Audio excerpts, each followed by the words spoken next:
How could you? I screamed, my voice echoing through the empty lot where our family home once stood. All that remained was a pile of rubble. I spotted Trent casually leaning against his BMW, sipping his daily Starbucks as he scrolled on his phone without a care in the world. He slowly looked up. "Oh, hey, babe. Welcome back," he said flatly. "While you were off finding yourself at that retreat, I took care of a little house project for us." My hands trembled and tears stung my eyes. I had just returned from a wellness retreat in the mountains, hoping to regain my strength after losing Mom. Now I came home to this violation. "A little project? Trent, this was our home," I shouted. "You demolished our 25-year life without even telling me?" He shoved his phone in his suit pocket and strode towards me, his imposing figure casting a shadow my way. I stood firm. "Eliza, that old place was getting run down anyway, and we could really use your inheritance money to build ourselves a nice new modern home."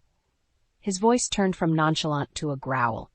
I flashed back to our wedding day when I saw that sparkle in his eyes. Now all I saw was cold, hard greed. "My inheritance? Is that what this is about?" I asked in disbelief. "You destroyed our family home, my memories with Mom, just to get your hands on my money?"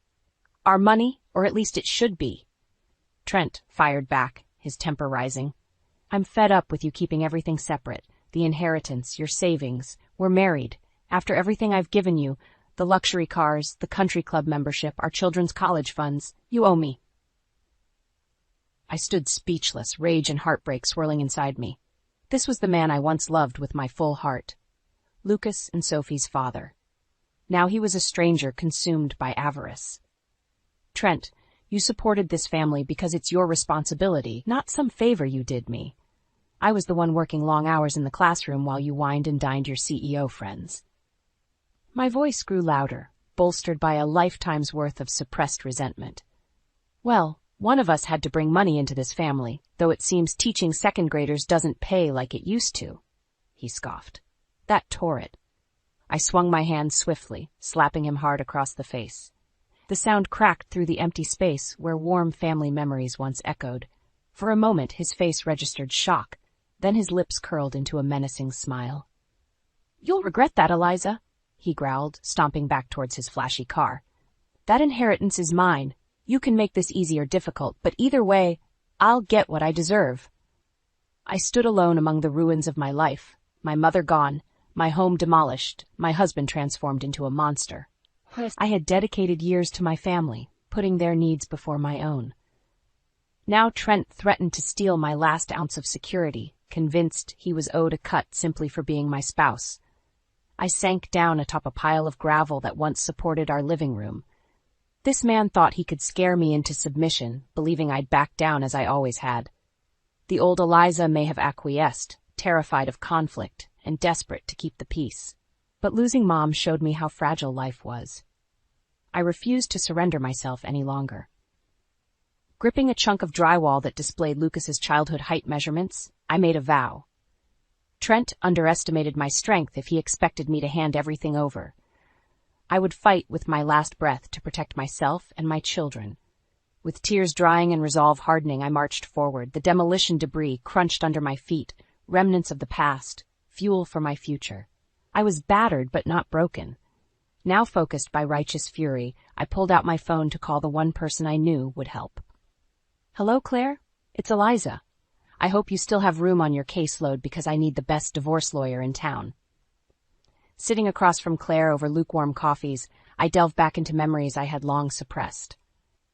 "Eliza, walk me through your relationship history with Trent," Claire said gently, her voice belying her reputation as a bulldog in the courtroom. I closed my eyes, transported back over 2 decades prior.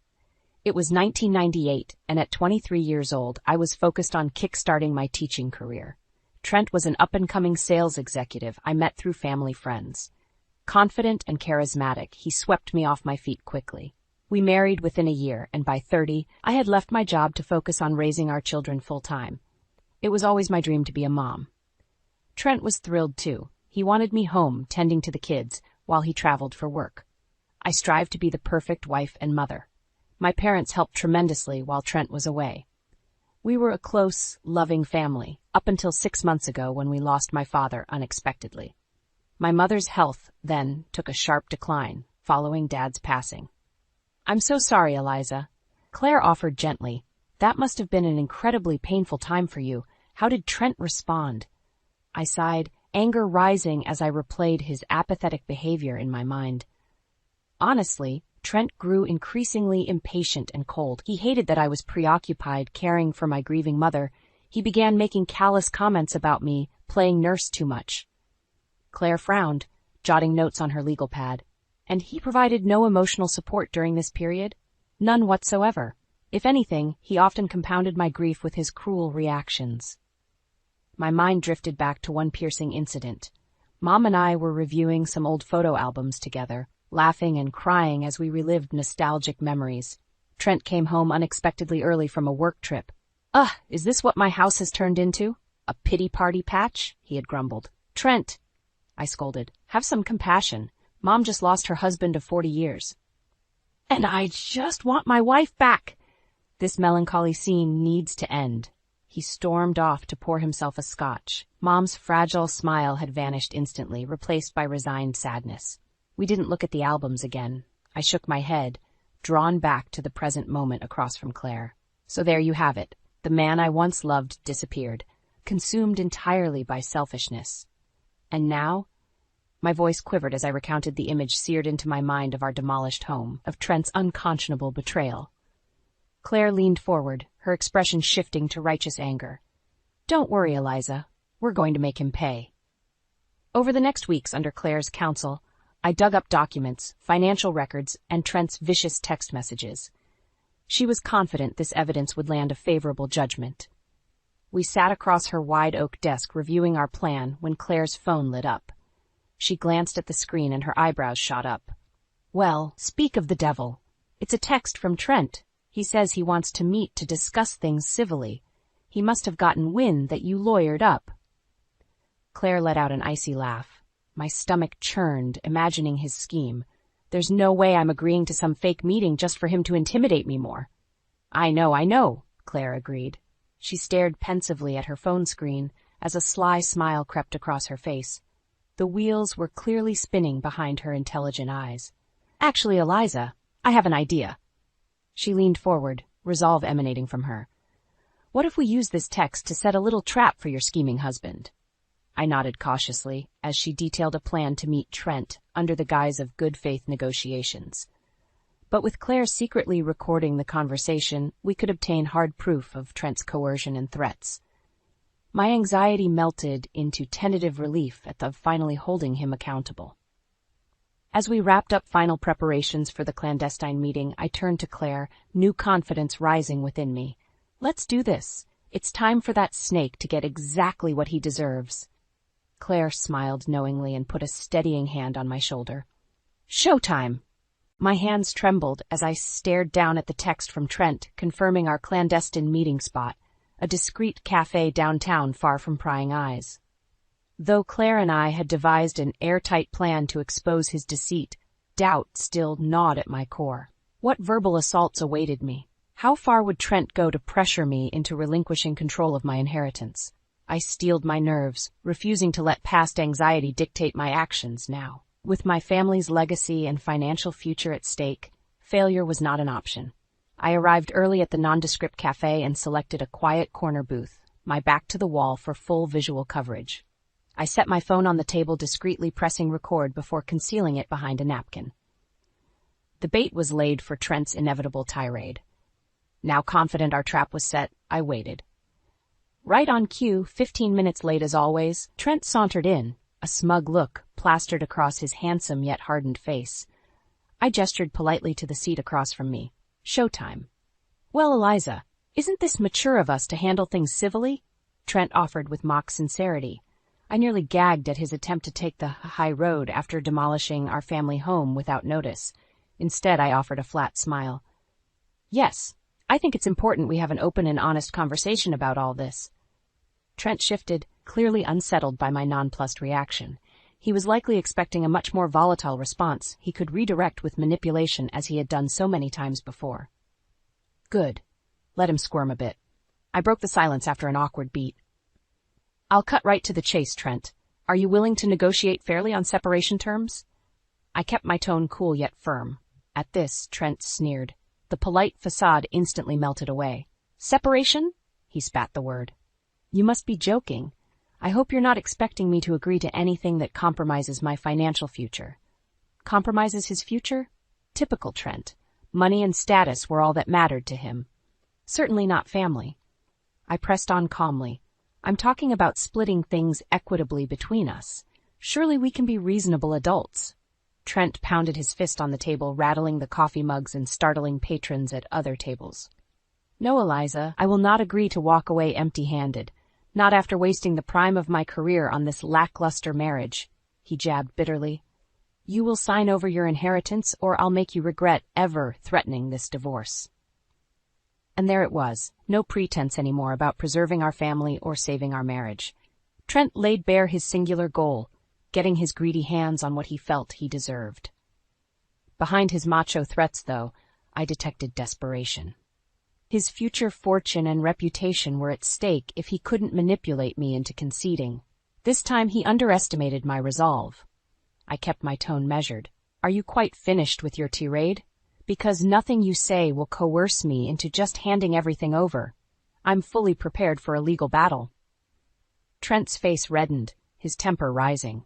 But I recognized the flash of fear behind his harsh glare. My stoic confidence had caught him off guard. You entitled, washed-up loser, he sputtered. I made you everything you have, and this is the thanks I get? You'll regret this, Eliza. No one steals my future.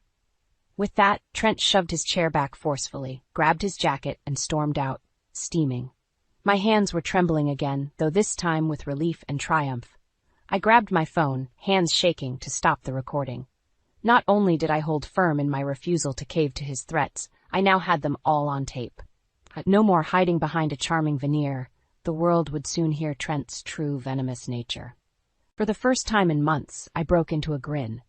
My tormentor's downfall was imminent. With Claire masterfully pulling legal strings and karma beginning to strike back at Trent for his deceit, I had set the stage for his reckoning. I almost pitied the poor guy if he wasn't such a loathsome snake, willing to crush his own family for personal gain. Oh well, no mercy for the selfish fool.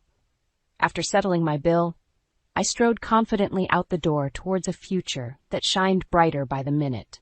My resolve was steeled for the fight ahead. Trent would bitterly regret the day he crossed me.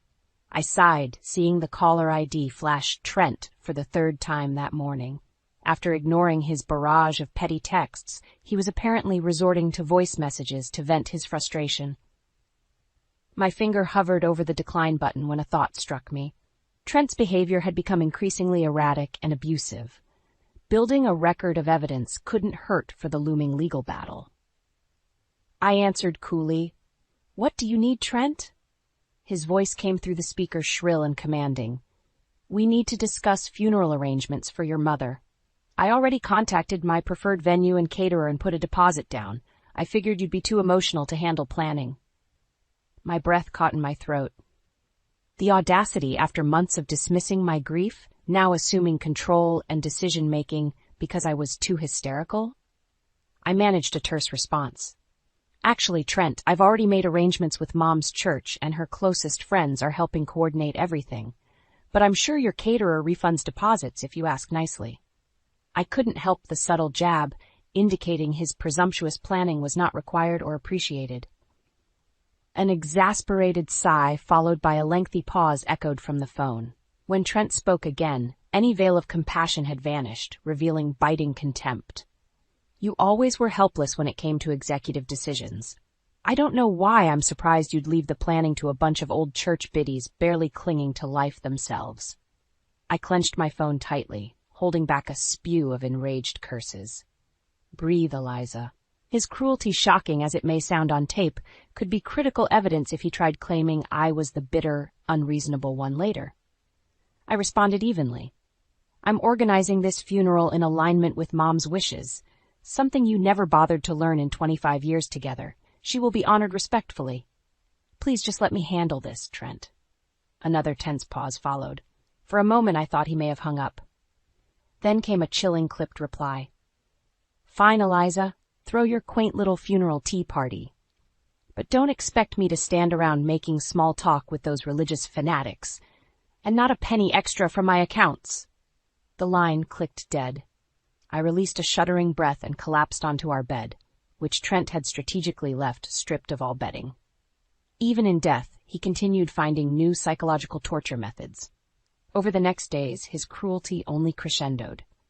As I sorted through Mom's belongings with supportive friends, he ridiculed the task as feeble sentimentality.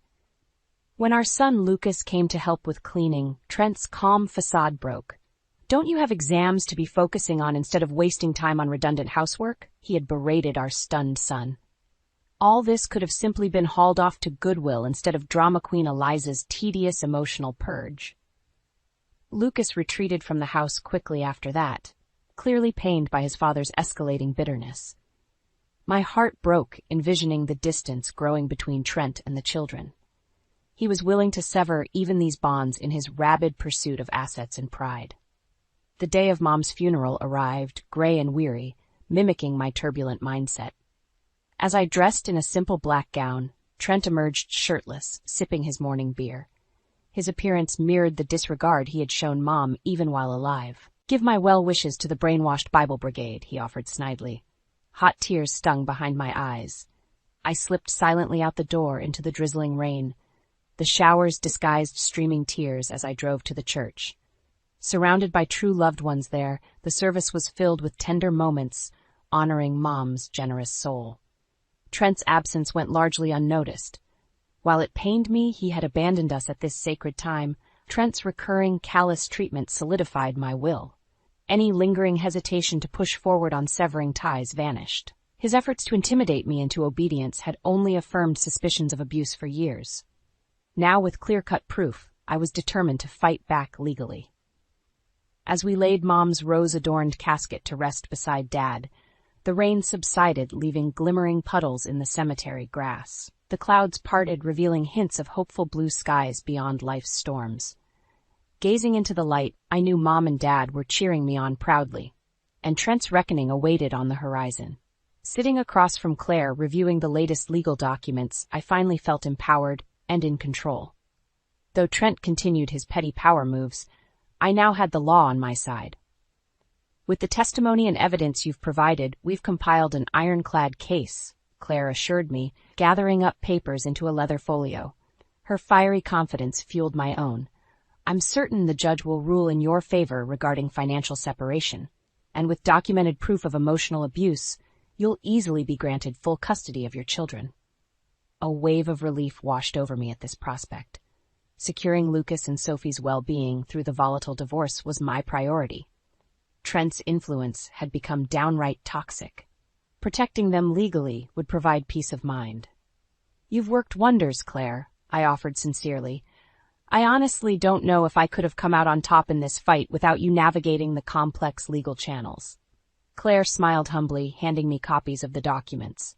"I'm happy to play my part, but truly, Eliza, your courage and refusal to be intimidated is what's winning the day here. Don't forget that inner strength." Her words resonated with my core. For so long I had minimized my resilience, believing Trent was the trailblazer. Now clarity revealed I was the foundation holding everything together behind the scenes, and I deserved equitable compensation for my sacrifices. Buoyed by this insight, I practically floated out the law office doors, ready to embrace the next phase with renewed moxie. My steps halted abruptly when I spotted Trent leaning smugly against my Subaru's driver's side door, preventing my entry. "Here we go again." "Well, isn't this cozy?" he offered sarcastically, gesturing to the law office. "Nothing like conspiring with shady lawyers instead of trying to salvage our sacred marriage vows." I scoffed at this warped perspective. I hardly think a healthy marriage involves one partner selfishly demanding assets and demolishing property without consent. "Now please move. You're blocking my car." Trent stepped defiantly in front of the handle as I reached to open it. His height had always given him an intimidation advantage. I refused to cower this time. "Not until you agree to a mediation session with a counselor," Trent demanded. "I'm sure once you explain yours fairly to an expert, they will set you straight about what you are entitled or not to." I nearly gagged at this attempt to silence me by making my protests seem irrational and uninformed. I glared directly at him with emboldened confidence. I know precisely what I'm entitled to, Trent, and I have an extensive, well-documented legal team securing it without manipulation. You will not cheat me out of my due compensation. His smug veneer flickered briefly with doubt. My audacity clearly hit a nerve. Regaining composure, Trent pressed closer, his stale coffee breath assaulting my senses. Careful, Eliza. You seem to have forgotten who ensured you lived so well all this time. Threaten my reputation and I'll reduce you to dirt. Though his words raised the hairs on my arms, I didn't flinch. We stood face to face in taut silence, twins titans at the peak of a perilous precipice. I broke the tension calmly. Feel free to sling threats if it makes you feel powerful, Trent. But we both know you stand to lose far more than I do here. With strength belying my trembling core, I peered unwavering into his dark eyes. Now for the last time, get away from my vehicle. You no longer dictate my life. A charged beat passed where anything could have transpired. To my relief, Trent scowled bitterly, then stepped aside, grumbling.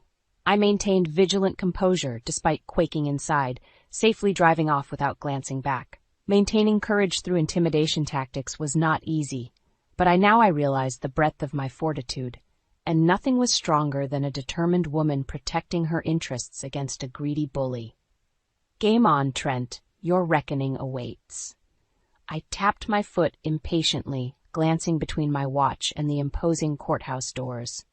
Claire and I had filed the paperwork, petitioning for financial separation over a month ago, and the court date had finally arrived.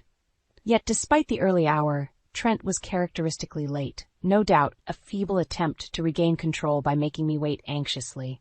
Little did he know, I had reached a state of zen. The law was on my side.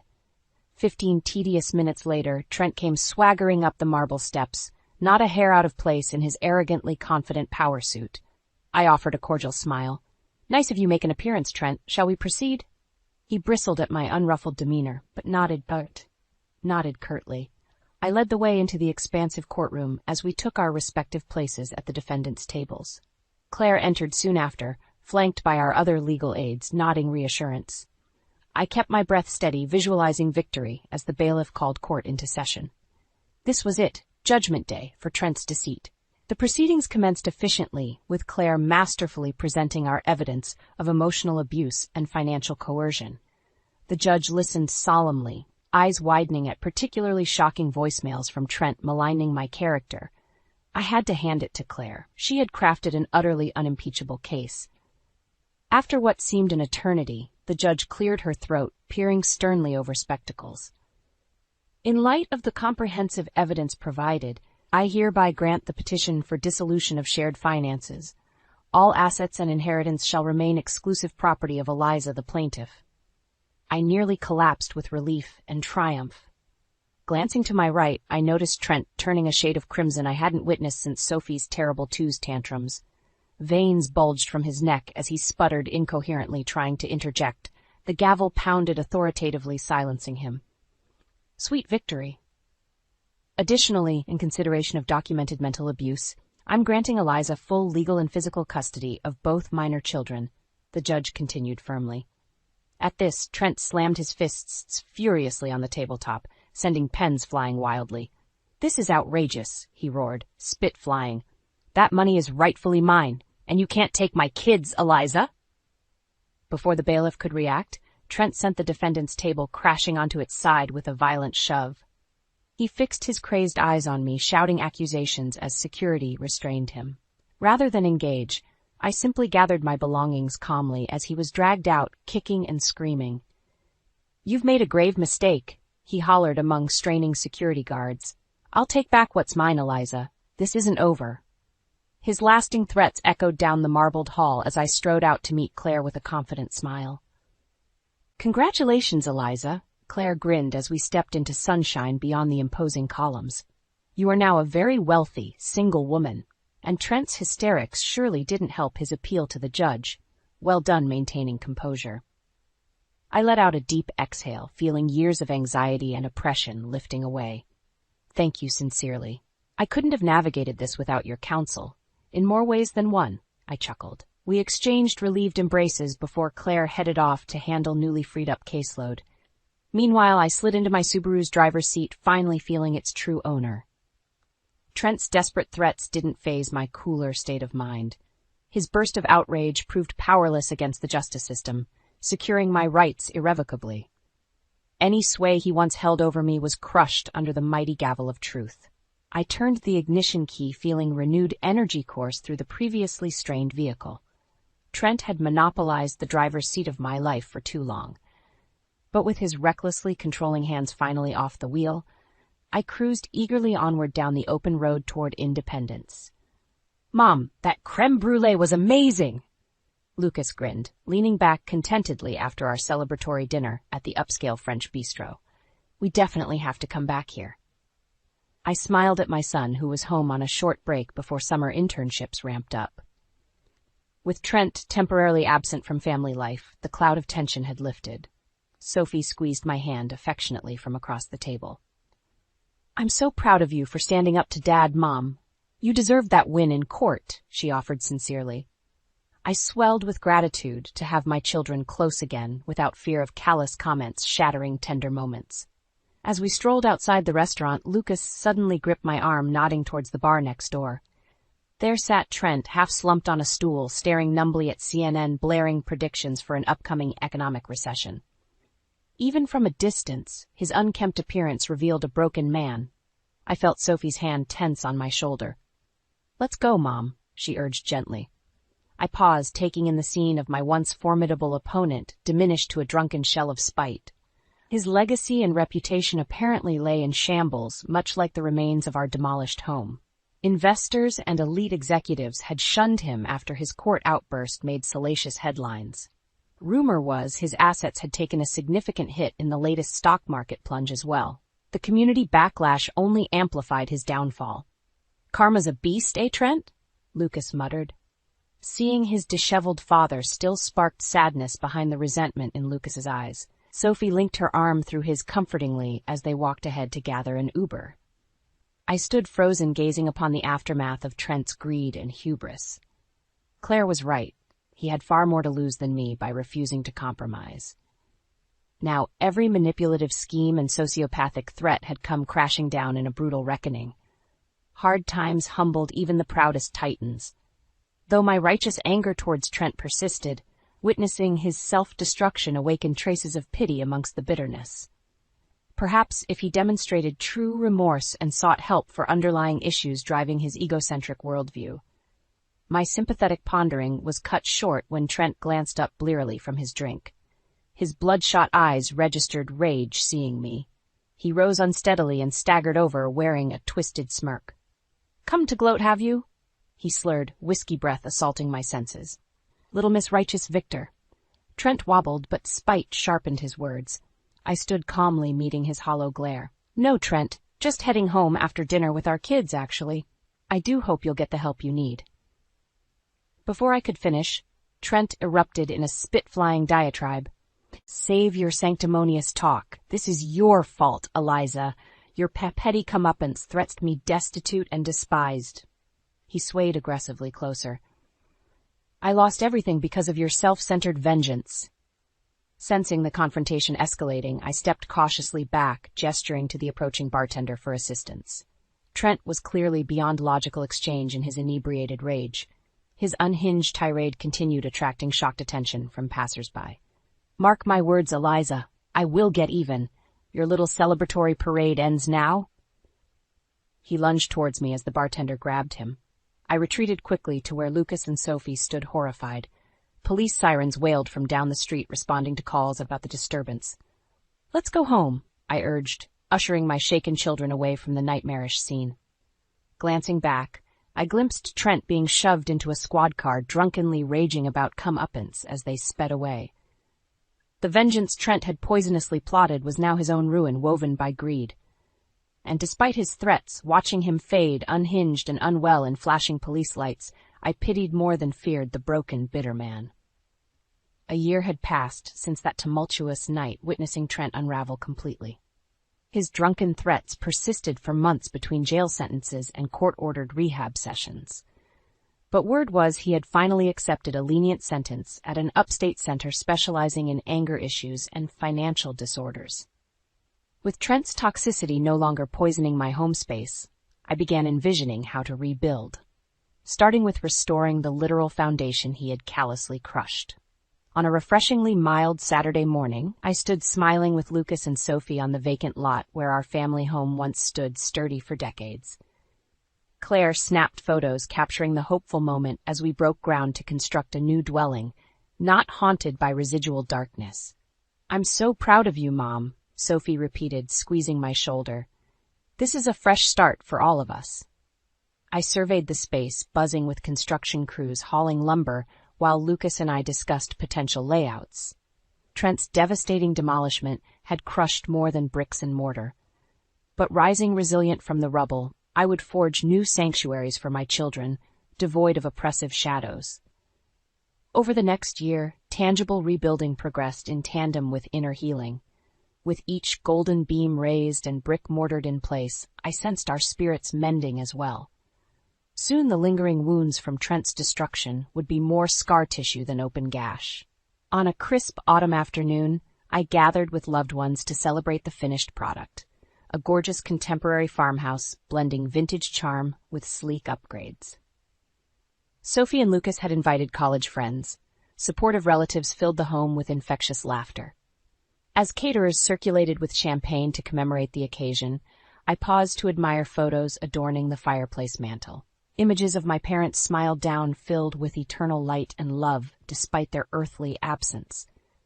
Gazing around at those present, additional missing faces stood out painfully. Trent's parents had shown their true colors, aligning firmly with their son despite incriminating evidence against him. And Trent himself sat stewing in isolation, still too prideful to take accountability. Their self-imposed misery was punishment enough. Occasional pangs of sadness resurfaced, missing the man Trent used to be before ambition consumed him. But focusing forward allowed me to appreciate life's everyday joys again, instead of dwelling on toxic relationships. Later, after guests had dispersed with hearty congratulations and housewarming bouquets, Sophie joined me on the front porch, gazing up at constellations glittering optimistically. She broke the pensive silence. "Dad sent me a brief letter today from the rehab center. It sounds like intensive counseling is helping him finally reflect more on the consequences of his actions." Though skeptical about authentic transformation from brief therapy, I nodded. "That's promising. Real change takes time, though." I hugged Sophie in closer. "But the most crucial relationships to fortify are right here, with people committed to lifting us higher." Sophie smiled up brightly through tears glinting in the moonlight. In her strength and sensitivity, my greatest co-creation glowed.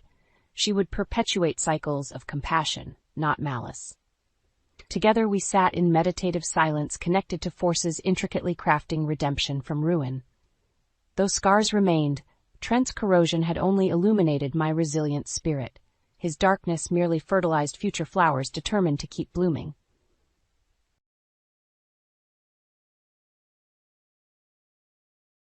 After the funeral of my father, a highly respected major shareholder in the company, our family convened to discuss the inheritance.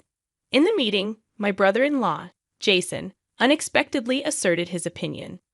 He argued fervently that my wife, Emily, the eldest daughter, should inherit the stocks and a total of $5 million. Witnessing my brother-in-law and sister eagerly anticipating a substantial windfall, the lawyer calmly interjected with a hint of surprise. As the lawyer explained, Emily legally had no claim to the inheritance. "My name is John, a 42-year-old salaried worker living with my beloved wife and 2 children. Despite my father's impressive reputation, my elder sister, Emily, has long been a source of concern for our parents due to her recurring problematic behaviors. She struggled to establish a stable career and led a self-centered life, causing me to distance myself.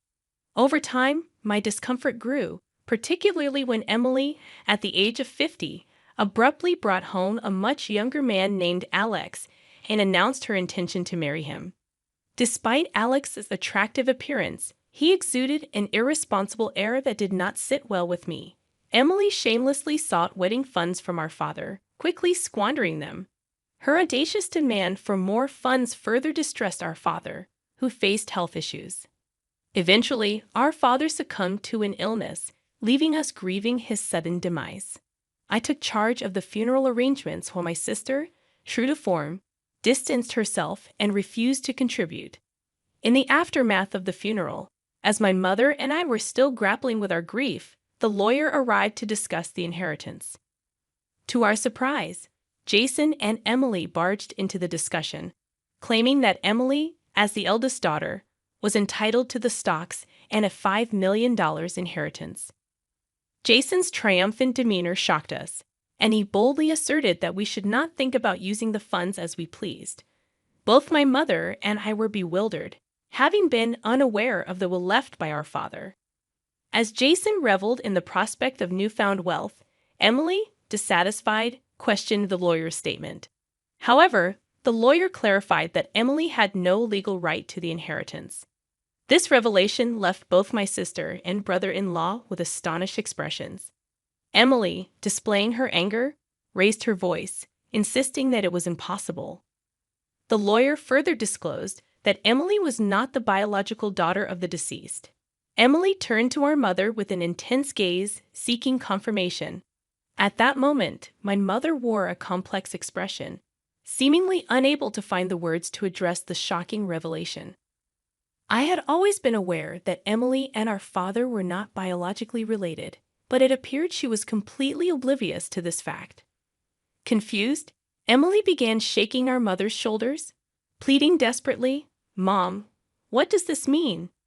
Unperturbed by the shaking, my mother calmly yet firmly revealed, "Emily, you are the daughter of my previous husband." While being shaken, my mother quietly disclosed this significant fact. Emily, who had always asserted that our dad loved her the most, now wore a face of utter disbelief. Suddenly, Jason interjected. "But if there was an adoption, she would have rights to the inheritance, right? That's correct, isn't it, Emily?" He sought confirmation from my sister, who hesitantly agreed, saying, "Yes, that should be the case." However, in front of Emily, our mother slowly shook her head, saying, "No, Emily, we never went through an adoption." Emily, shaking with anger, cried out, "How could this be? I am the rightful eldest daughter of this family. Dad even said so," glaring at me with rage. In a trembling voice, Emily continued, "Why do you get to monopolize our family's wealth?" Her words sparked my anger, and I retorted, "Have you ever thought about how much you made Dad spend? You still have something to say," I said indignantly. "Shut up. I am the daughter of this house. I have every right to it," Emily insisted. I replied, "Exactly. Spending money on a daughter is a parent's duty." I was appalled by the situation and let out a deep sigh. Normally, spending money on a daughter isn't wrong, but the issue was the amount my sister made Dad spend on her debts and compensations. The lawyer, who had been observing quietly, spoke up. "How about we let Emily see the will too?" Emily was clueless about the will, and when I pointed out that Dad wanted to discuss its contents with the whole family, she had neglected it and went out for other errands. Jason couldn't hide his anger and glared at Emily, asking, "Why did you do that, Emily?" It was important. At the lawyer's suggestion, my sister and brother-in-law agreed to hear the will. The lawyer then read aloud Dad's will, which clearly named my mother and me as the sole inheritors of the entire estate. The will detailed specific reasons why Emily was not legally adopted. It seemed Dad initially intended to accept Emily as a formal family member. However, the will meticulously described his disappointment in her mean actions towards me since childhood and her escalating wastefulness as she grew older.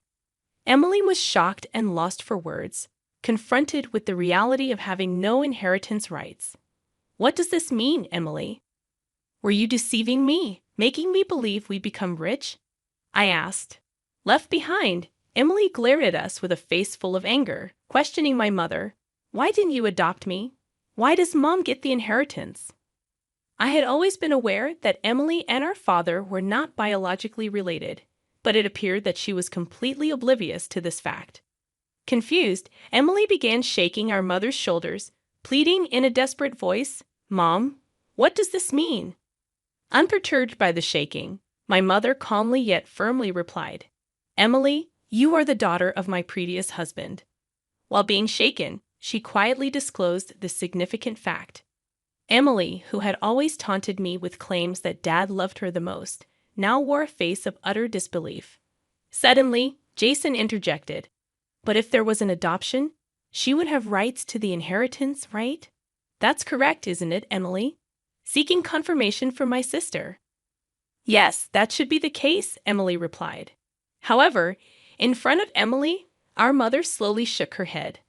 No, Emily, we never went through an adoption. Shocked by this revelation, Emily turned to our mother, demanding an explanation. At that moment, my mother wore a complex expression, seemingly unable to find the words to address the shocking disclosure. I should have rights too. It's unfair because of Mom's lack of action, Emily exclaimed, her cries filled with frustration. My mother, struggling to find words, managed to say, Well, that is why. Why deviate everything? Why nothing for me? Emily shouted angrily, her disheveled hair emphasizing her intense emotions. The lawyer, however, remained calm, as if it were a normal day. As soon as I asserted my biological connection with Dad, Emily, in a fit of rage, reached out to hit me, expressing that it would have been better if I never existed. Before I could respond, the lawyer intervened, warning Emily to refrain from such actions, threatening to involve the police. About half a year later, the inheritance process was smoothly completed. Emily and Jason initially resisted strongly, but the lawyer's skillful handling left them with little room to interfere. My mother eventually provided Emily with a small amount of money, though it wasn't my place to comment on it. Frustratingly, Emily and Jason disappeared without a trace, leaving our relatives in shock and disappointment due to their blatant greed for money. One day, my wife suggested taking my mother and daughter out for a pleasant meal. Despite my proposal for my mother to live with us, she hesitated, torn by the irreplaceable bond with Emily. Understanding her concerns, I gave my mother some time to think. As I drove her home, we were surprised to see lights on at the usually empty house. Cautiously parking the car in the garage, we approached the entrance, suspecting Emily might have returned. Suddenly, a car rushed towards us, and my daughter yelled, "Watch out!" Instinctively, I threw myself to protect my wife, barely avoiding the car. Though I groaned in pain after being grazed by the car, my wife, worried, asked if I was okay. The car, driven by Jason, eventually crashed into the garage entrance. During my overnight stay at the hospital, Emily visited with my mother. While my mother tended to flowers, Emily looked at me and remarked, "You're surprisingly tough, aren't you?" Her tone carried a hint of disappointment. I pondered to myself, confirming my suspicions, and provocatively responded that if I had perished in the accident, Mom would have inherited everything. Disappointed by my words, Emily looked visibly uneasy. "I know what you were expecting," I continued as Emily averted her eyes, looking down. "But you see, Mom intends to renounce her inheritance, so your hopes won't come to fruition." As I uttered this, Emily stared back at me in astonishment.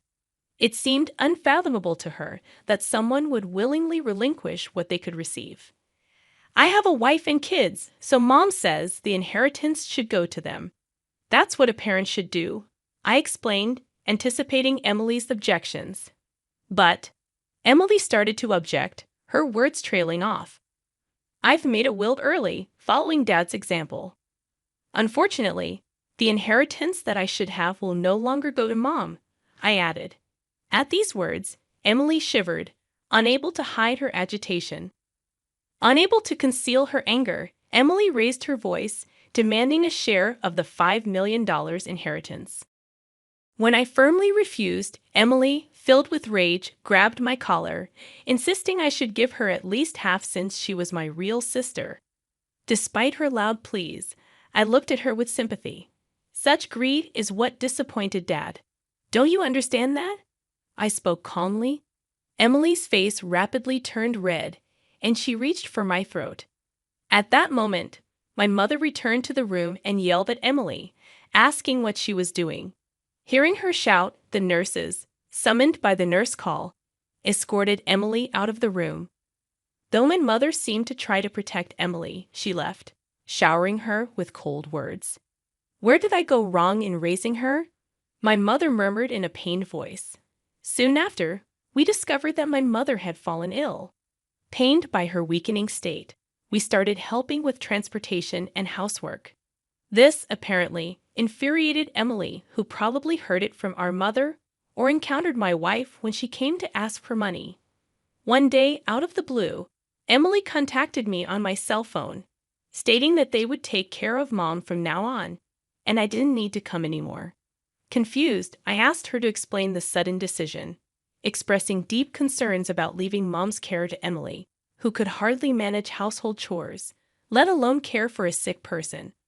I hurriedly called Mom to understand the situation, and surprisingly, I learned that Jason had caregiving experience, and Mom claimed her life wasn't much disrupted at the moment. I felt a sense of relief upon learning that, but soon after, Mom was rushed to the hospital in an ambulance due to a medication dosage mistake. The family hurried to the hospital, where we found Mom severely weakened. I asked my wife to stay with her and rushed to our family home. Upon arriving, I discovered the house in disarray. Mom couldn't prepare her favorite meals, the fridge was empty, and Emily had fired the helper without consulting anyone. Any expectations I had of Emily quickly turned to disappointment. Checking the safe, I found a significant amount of money had been withdrawn from Mom's bank account. Fortunately, the inheritance account was untouched, but the funds set aside for daily expenses were nearly depleted.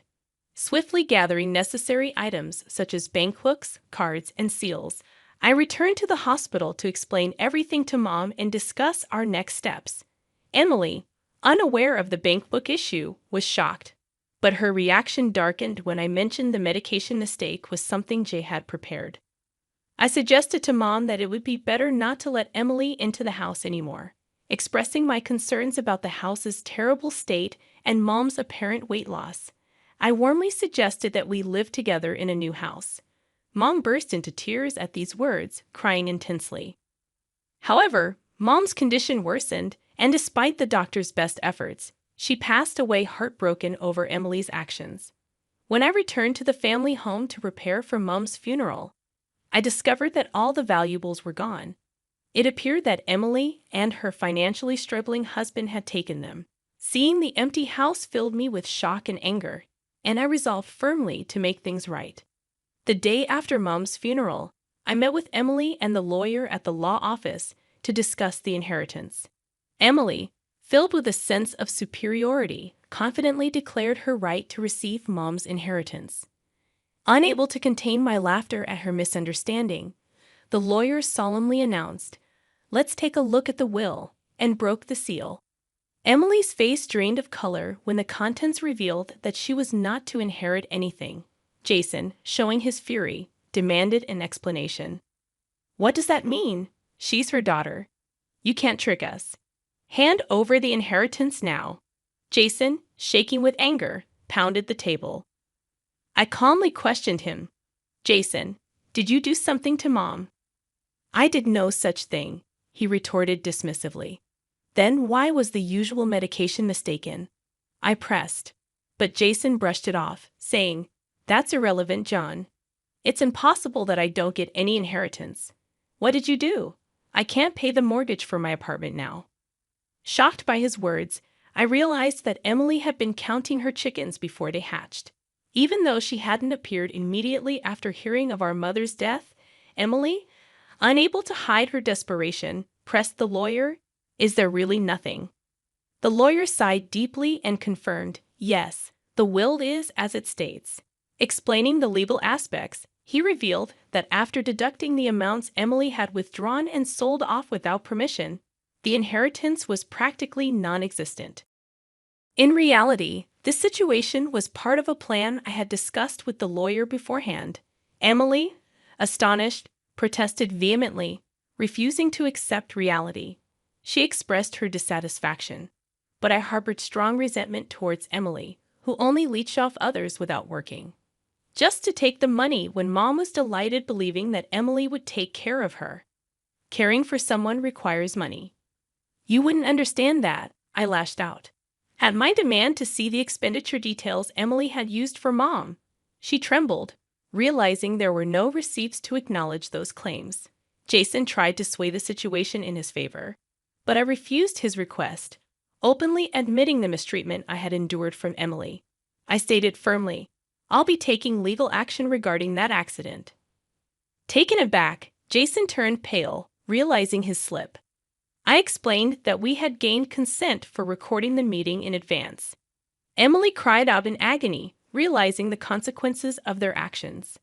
As a result, Jason faced legal consequences, and his past misconducts were uncovered, leading to his arrest. Though Emily appeared to be a minor accomplice, she faced financial troubles and rejection from relatives. Meanwhile, I continued my days of steady work, unshaken by the ordeal, and looked forward to small joys from stock dividends.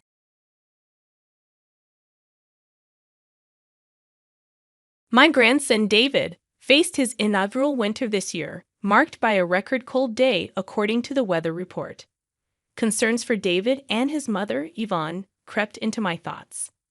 I worried that the frigid night might have taken a toll on her health. In an attempt to quell my unease, I sent Yvonne a message on my smartphone, asking about their well-being and urging them to guard against catching a cold. Despite my efforts, there was no response, not even a read receipt. Yvonne had always been responsible, so her silence raised my anxiety. After an hour of futile waiting, I tried calling, but my attempts proved fruitless. Realizing this was no trivial matter, a sense of urgency overcame me. I hastily donned a thick jumper and rushed to drive to my son's family apartment. However, when I rang the intercom, there was no response. Fearing the worst, that Yvonne might have collapsed inside, I persuaded the building manager to open the door. The apartment was shrouded in darkness, with only faint street lamp light seeping in. Searching along the wall, I fumbled for the light switch, but my repeated attempts yielded no illumination. Anxious and irritated, I resorted to using my smartphone's flashlight to explore. Yvonne, are you there? I called out, wondering if they were simply out. Just as I contemplated leaving, a faint cry echoed from the bedroom, prompting me to rush towards it. In the bedroom, I found Yvonne shivering from the cold, desperately wrapping newborn David in a sheet to keep him warm. To my shock, I noticed Yvonne's once long, proud black hair was now chopped off, almost completely shaved. Bewildered, I questioned, what happened here? My name is Mary Smith, a 61-year-old woman who had worked as a hairstylist for many years, running a salon out of my home. My husband and I had started the salon together, but he passed away from cancer when our son, Harry, was young. Despite the challenges, I raised Harry single-handedly. He often skipped school and got into trouble, leaving me to wonder if my parenting played a role. One day, Harry surprised me by expressing a desire to become a hairstylist. Initially shocked, I decided to support him in this newfound interest. After graduating from cosmetology school, Harry became an apprentice at a senior's salon, where he met Yvonne. Their relationship blossomed, and soon Harry proposed to her, declaring his intention to marry. Meeting Yvonne, with her long black hair and bright smile, left me instantly liking her. A year after their marriage, Harry aspired to start his own salon. Despite his relatively short time as an apprentice, he exuded confidence as a hairstylist. Yearning to establish my own space and showcase my skills, I felt a tinge of concern. Drawing from my experience, I understood the challenges newcomers face in the industry. However, I couldn't dismiss the earnestness in Harry's eyes as he spoke about his dream. Curious about his financial standing, I inquired about his savings. Harry shared his bank book with a troubled expression and a sigh. Despite having a stable income, Harry's spending mirrored his earnings, leaving him far from accumulating enough to launch his own business. He had been squandering a significant portion of his earnings on leisure activities. While I contemplated advising him to reconsider, I chose to reassure him, saying, "Don't worry about the money. Enjoy indulging yourself. Perhaps it was my way of compensating for the loneliness of my fatherless upbringing. Confiding in my late husband's portrait, I revealed that I hadn't touched the life insurance money he left behind, reserved for Harry. Consulting with a knowledgeable regular in real estate, we identified a perfect property, an old barber shop that had recently retired due to old age. Another regular offered her husband's assistance during the renovation, and with my son, who was studying architecture, home for the summer break, we got the construction underway. Upon receiving approval from the health department, the salon opened surprisingly quickly. Grateful for the support, I acknowledged that setting up the business wasn't something I could have accomplished alone. Handing Harry the bank book containing the remaining inheritance, I emphasized its purpose for his business expenses. With more than half the funds remaining, I urged him not to waste it. Harry chuckled in annoyance, assuring me he understood, and Yvonne, with a bright smile, promised to keep a close eye on his spending. With Yvonne's help, I felt relieved from worries and decided to oversee their business from a distance. However, my optimism waned as Yvonne occasionally updated me on their progress. 3 months after the salon's opening, she confided that Harry seemed disengaged, causing a decline in customer satisfaction and a loss of clientele. Perplexed, I couldn't fathom what had changed so rapidly. Yvonne explained that Harry, initially confident that his skills alone would attract customers, had overlooked the importance of customer service in running a salon. Realizing that Harry lacked this fundamental understanding, I grew concerned about the future success of their venture. "So, what's Harry up to now?" Yvonne explained that he's frustrated about the lack of customers and spends his days drinking. She expressed concern that if he doesn't get his act together, they'll lose even more clients. Currently, she's handling the existing customers, but with the continual drop in reputation, the business is on a downward spiral. Listening to Yvonne's worries, I felt a similar sense of despair. Promising to address the issue, I assured her that I would have a serious talk with Harry the next time I saw him. Grateful for the support, Yvonne bowed deeply, brushing back her long black hair. Trying to lighten the mood, I complimented Yvonne on her stunning hair, and she proudly shared that she had been growing it out since middle school for hair donation. She explained that it involves making wigs from real hair for children who have lost their hair due to congenital diseases, illnesses, or accidents. Yvonne had been growing her hair with the intention of donating it to organizations involved in this cause, expressing the joy of being able to help someone. Moved by Yvonne's passion and dedication, I commended her for such admirable actions, especially considering her young age. As the conversation unfolded, Yvonne revealed that 6 months into her marriage with Harry, she became pregnant. Despite being conscientious and hardworking, she continued working at the salon until the last month of her pregnancy, supporting the family while Harry's attitude worsened. Feeling my own shortcomings as a mother, I decided to check on their salon one day after finishing work early.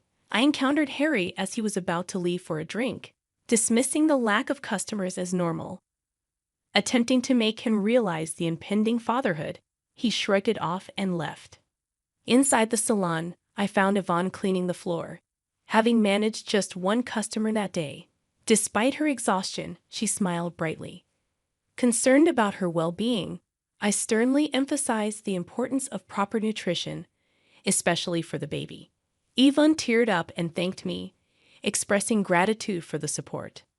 Learning from Yvonne that the salon was struggling and Harry was spending money recklessly, I couldn't help but feel that giving him the bank book was a mistake.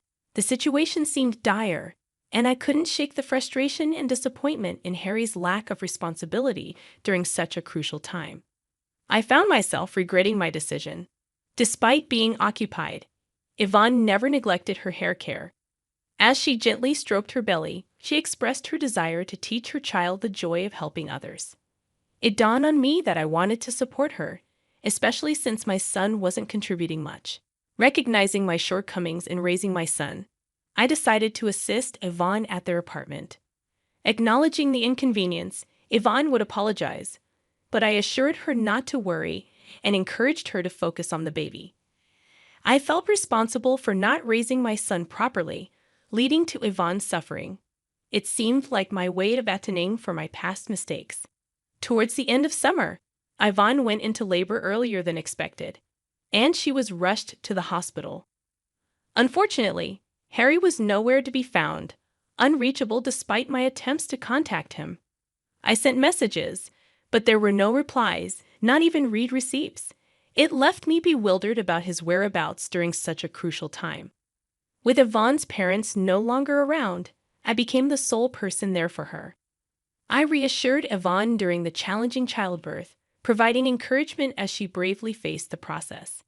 After a long and difficult labor, the sound of the baby's cries overwhelmed me. "He's born." "You did it, Yvonne." I was moved to tears, but Harry, who should have been present, never showed up. Meanwhile, my grandson David was experiencing his first winter, and the weather report indicated a record cold day. Concerned about Yvonne and newborn David, I sent a message that night, but there was no response, hastening my worry. After attempting to call without success, I decided to visit their apartment immediately. Upon arrival, the place was shrouded in darkness. Considering the possibility of a family trip, I rang the intercom, but there was no response. Fearing for Yvonne's well-being, I asked the building manager to open the door. The apartment was dark, and my attempts to turn on the lights proved futile. Using my smartphone's flashlight, I called out to Yvonne in the living room, receiving no response. As I was about to leave, a faint cry of a baby reached my ears from the bedroom. Rushing towards the sound, I discovered Yvonne shivering from the cold, wrapping newborn David in a sheet. To my shock, her once long, proud black hair had been roughly cut off, and her eyes, red and swollen from crying, looked at me helplessly. Overwhelmed, I exclaimed, "This is terrible. How did this happen?" I removed my jumper and draped it over Yvonne. Assuring her, I said, "It's okay now. Just tell me what happened as much as you can." Yvonne began to speak slowly, revealing that Harry continued his daily escapades even after David was born. Financial struggles escalated, leading to an inability to pay the electric bill. Yvonne, unable to tolerate the situation any longer, scolded Harry, hoping he would become a more responsible father. However, her pleas fell on deaf ears. In a fit of rage, Harry grabbed a pair of practice hair-cutting scissors and started cutting off Yvonne's hair. Initially resisting and telling him to stop, Yvonne ceased her resistance, fearing any further struggle might accidentally harm David. Harry mocked Yvonne, stating, "Now you won't be able to show your face in public." I was left speechless at my son's cruel actions. Yvonne apologized, blaming herself again, but I reassured her, expressing that it was not her fault. I hugged Yvonne tightly, tears streaming down my face. The whole situation was a result of my overindulgence in raising Harry. My heart burned with shame and anger at my own failings and my son's inability to empathize with others. Taking a deep breath, I called Harry. "Hey, Mom, long time no talk. What's up?" Harry responded casually, and I inquired about Yvonne and David's well-being. There was a brief pause in his voice, and he claimed they were in Hawaii and would be back next week. Despite knowing he was lying, I responded positively. Reflecting on the years of taking care of Harry after losing my husband, I felt profound disappointment. Harry's careless use of his father's inheritance and mistreatment of his family shattered my expectations. A week later, Harry called me cheerfully, announcing his return from Hawaii.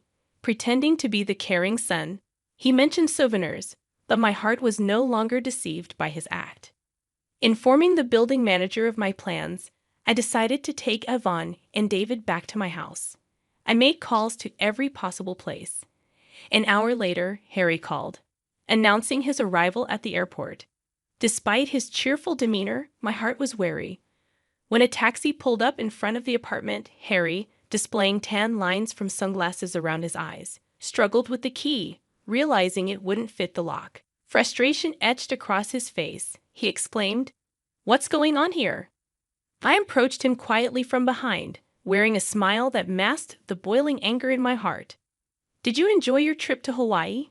I asked, trying to keep my tone light. Harry's relieved expression shifted as he saw me, mistaking the situation. Mom, you're here, he said, his voice tinged with relief, oblivious to the storm brewing within me. Listen, Mom, I just got back and tried to enter the house, but the key won't fit. It must be Yvonne's prank, punishing me for going on a trip alone, Harry explained, attempting to paint himself as the victim and blame Yvonne for their troubles. What were you doing? I told you I was in Hawaii with my family, he continued, caught in his own web of lies. Pointing out the contradiction, I left Harry at a loss for words. You really had the nerve to lie about taking a family trip to Hawaii, I said, my disappointment palpable. Yvonne had been left behind, shivering in the cold with David, while Harry indulged in his own desires. To think she cherished her long hair, and you just cut it off mercilessly. Don't you feel any remorse as a human being? I questioned, my voice heavy with emotion. But Harry showed no signs of remorse, only theatrics about the cold and his desire to enter the house. It was then that I dropped the bombshell. I had canceled the lease on the apartment. Harry protested, but the truth was, he had no right to complain. Taking him to a nearby coffee shop to talk further, Harry sat silently, his pale face betraying his inner turmoil. Eventually, he confessed his selfish reasoning, admitting to his reckless spending and empty promises. I shattered his illusions, telling him I had already sold the salon and the equipment, leaving him with nothing to reclaim. His protests fell on deaf ears as I calmly left the coffee shop, leaving him to face the consequences of his actions. In the following month, Harry's life spiraled further downward. His pleas for help were met with cold shoulders, and he faced legal repercussions for his reckless behavior. As for Yvonne and David, they found solace in our salon. Yvonne, regaining her strength, filed for divorce and threw herself into her work. With David's cheerful presence, the salon blossomed, attracting more customers drawn to Yvonne's warmth. Though the pain caused by Harry's actions lingers, we find solace in the smiles that now fill our salon. And in a quiet corner, David sleeps peacefully, his innocence a reminder of the brighter future ahead.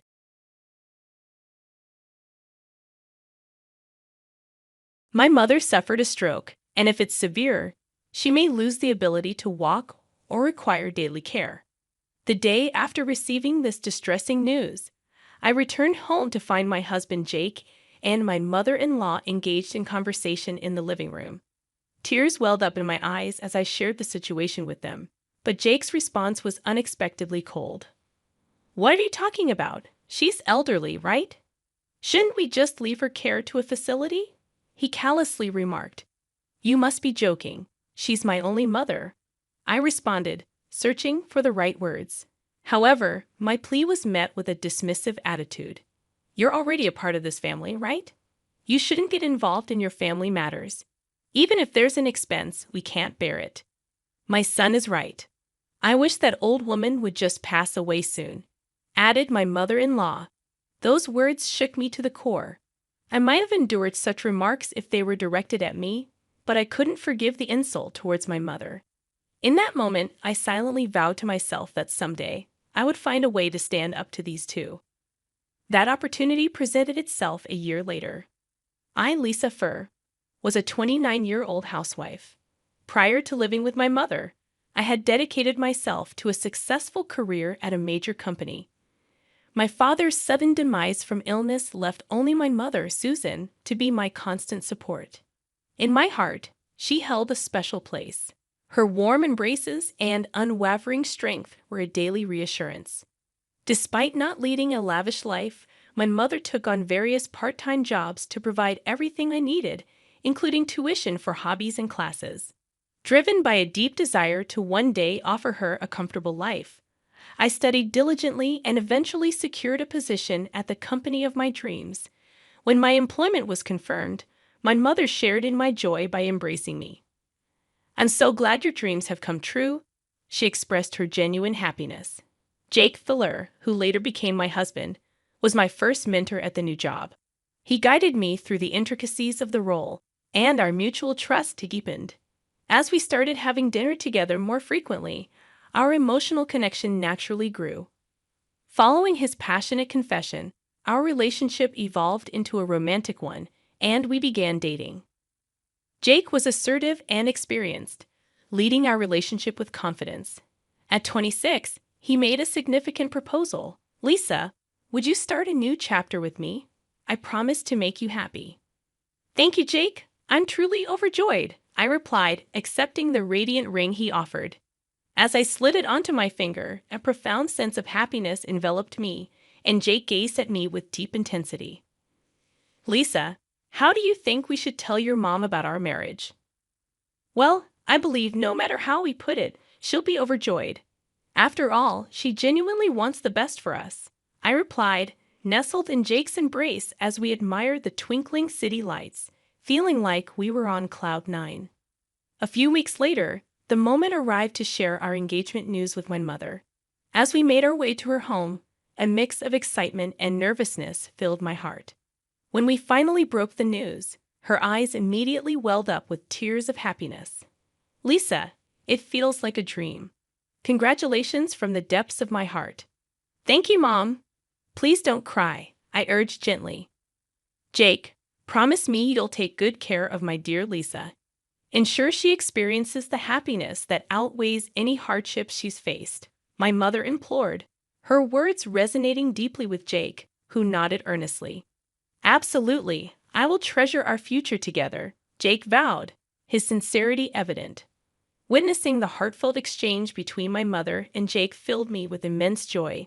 Later, we arranged to visit Jake's family home. I knew that his parents had divorced when he was young, and now he lived with his mother. Despite feeling nervous about meeting my future mother-in-law for the first time, I was determined to make a positive impression, carefully selecting my attire and hairstyle, and picking out special traditional sweets as a gift. I arrived at their home. "Nice to meet you. I'm Lisa Paston. I'm looking forward to getting to know you." I greeted her tentatively, noticing her scrutinizing gaze. There was a hint of judgment in her eyes. "Ah, Jake, so you've chosen a girl who appears quiet and reserved. That's unexpected," she remarked, catching me off guard with her blunt observation. "Mom, please don't judge solely based on appearances. Lisa is a remarkable person inside and out," Jake defended, his voice firm yet gentle. "I was hoping for someone with depth rather than superficial charm," she continued, her tone critical. "I understand, but I imagined a more glamorous bride for you. And about the gift, I have a sweet tooth. A cake would have been preferable," she remarked, eyeing the cookies I had brought before placing them on the table. "I apologize.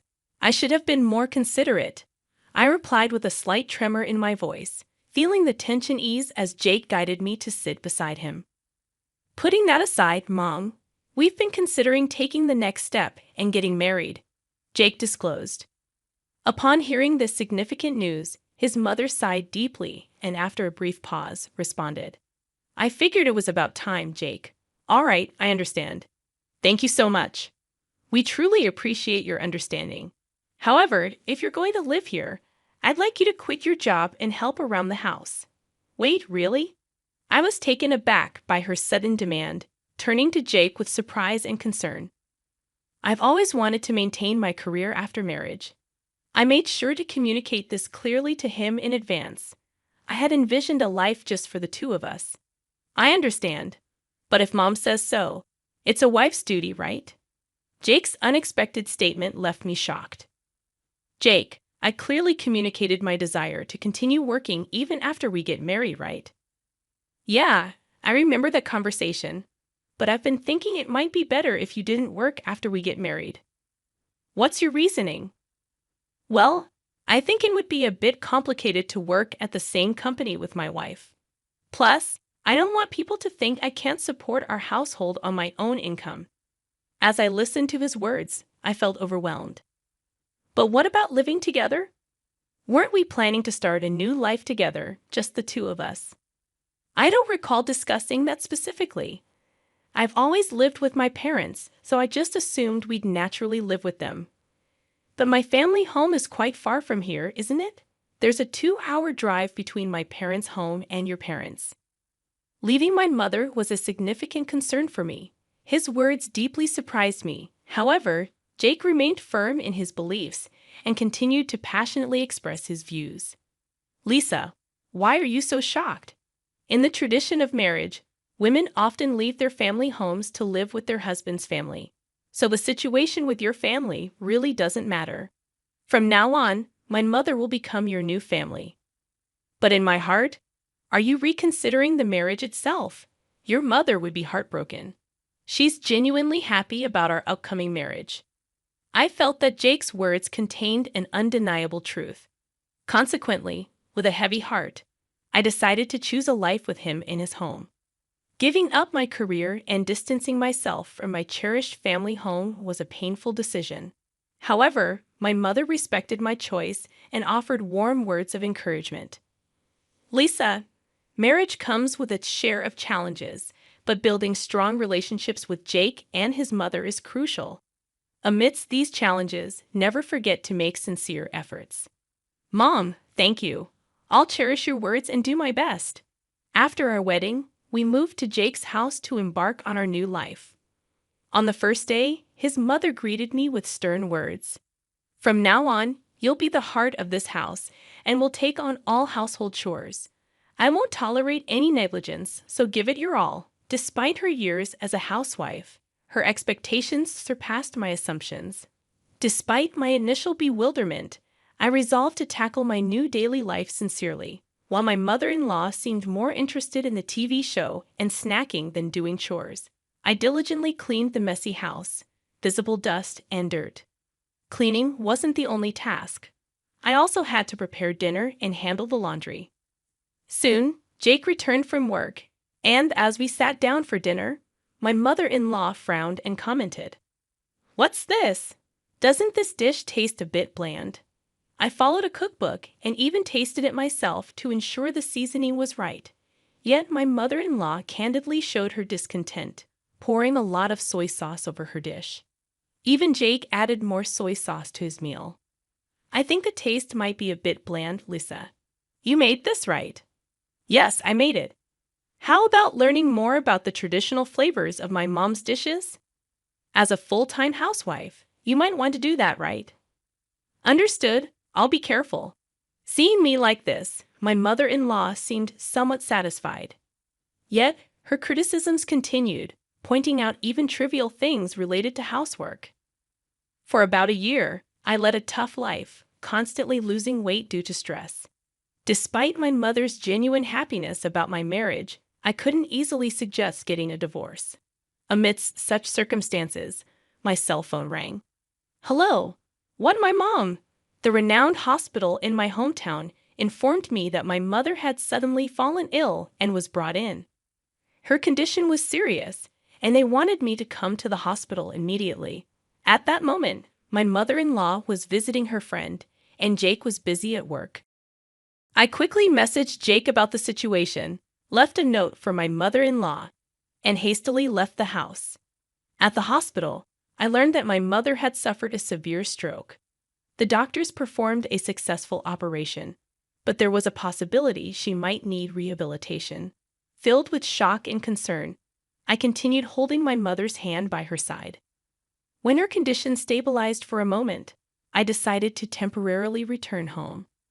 As I entered the house, my husband Jake and my mother-in-law were waiting, their expressions cold and accusatory.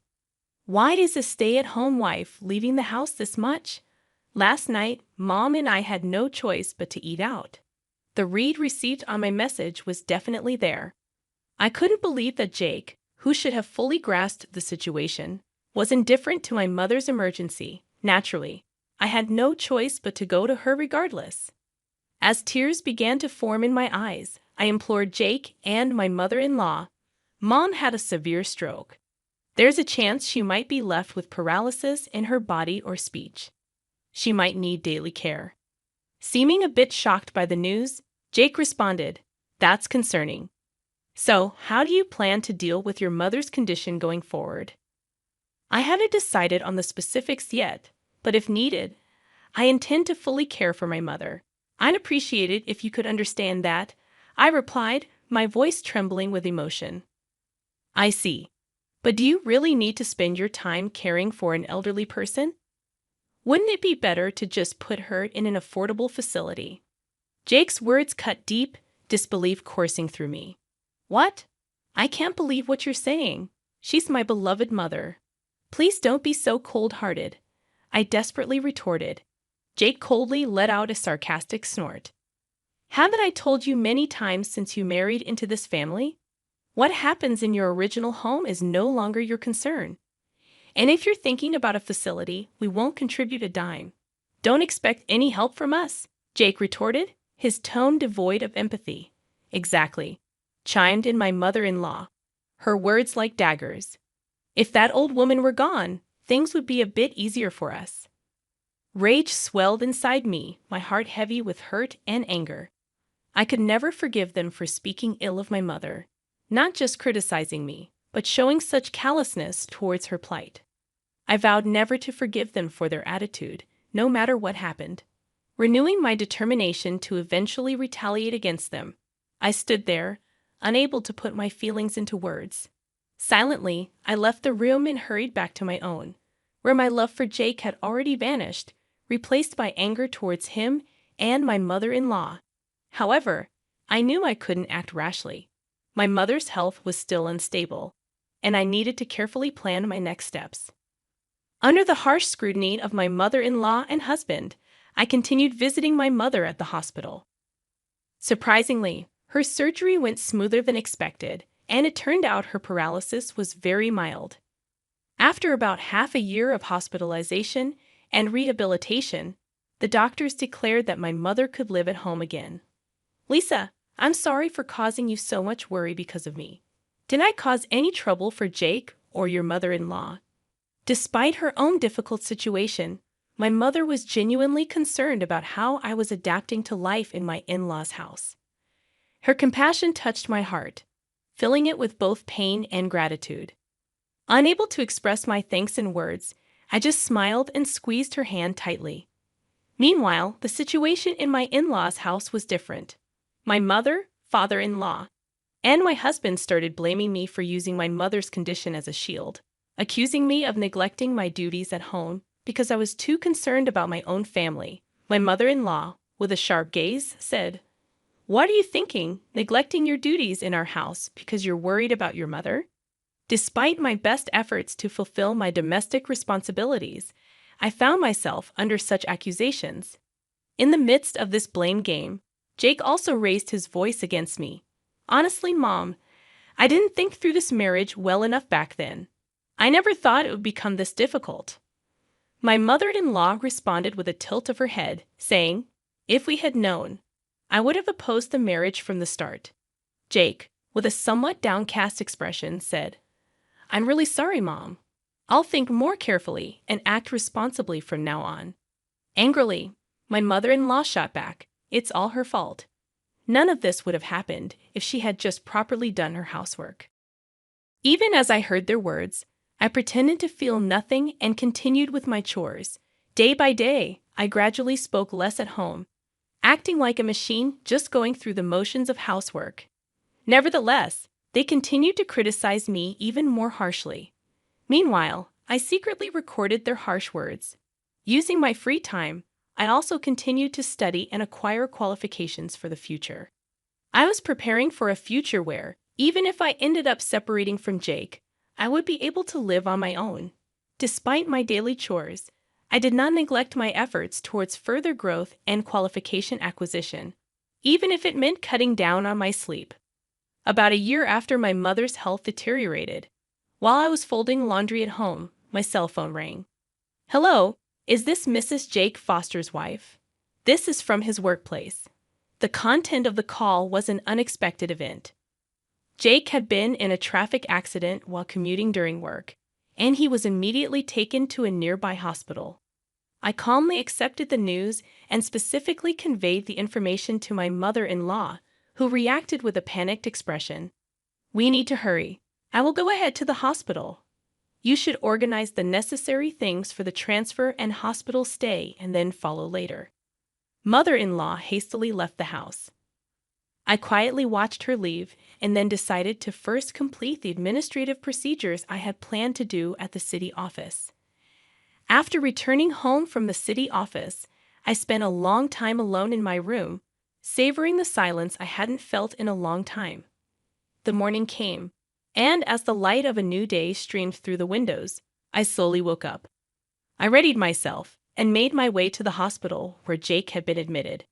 As I slowly opened the door to his hospital room, my mother-in-law, who was waiting, showered me with words of indignation. "What were you doing? You finally came at this time, and while Jake is in such a condition," she exclaimed. Taking a deep breath, I approached Jake's bed. He weakly opened his eyes and seemed to recognize me. Jake had suffered major damage to his spine from the traffic accident. Right now, he was unable to move his lower body. The hospital room was quiet, and only the sunlight streaming in from the window brought a sense of warmth.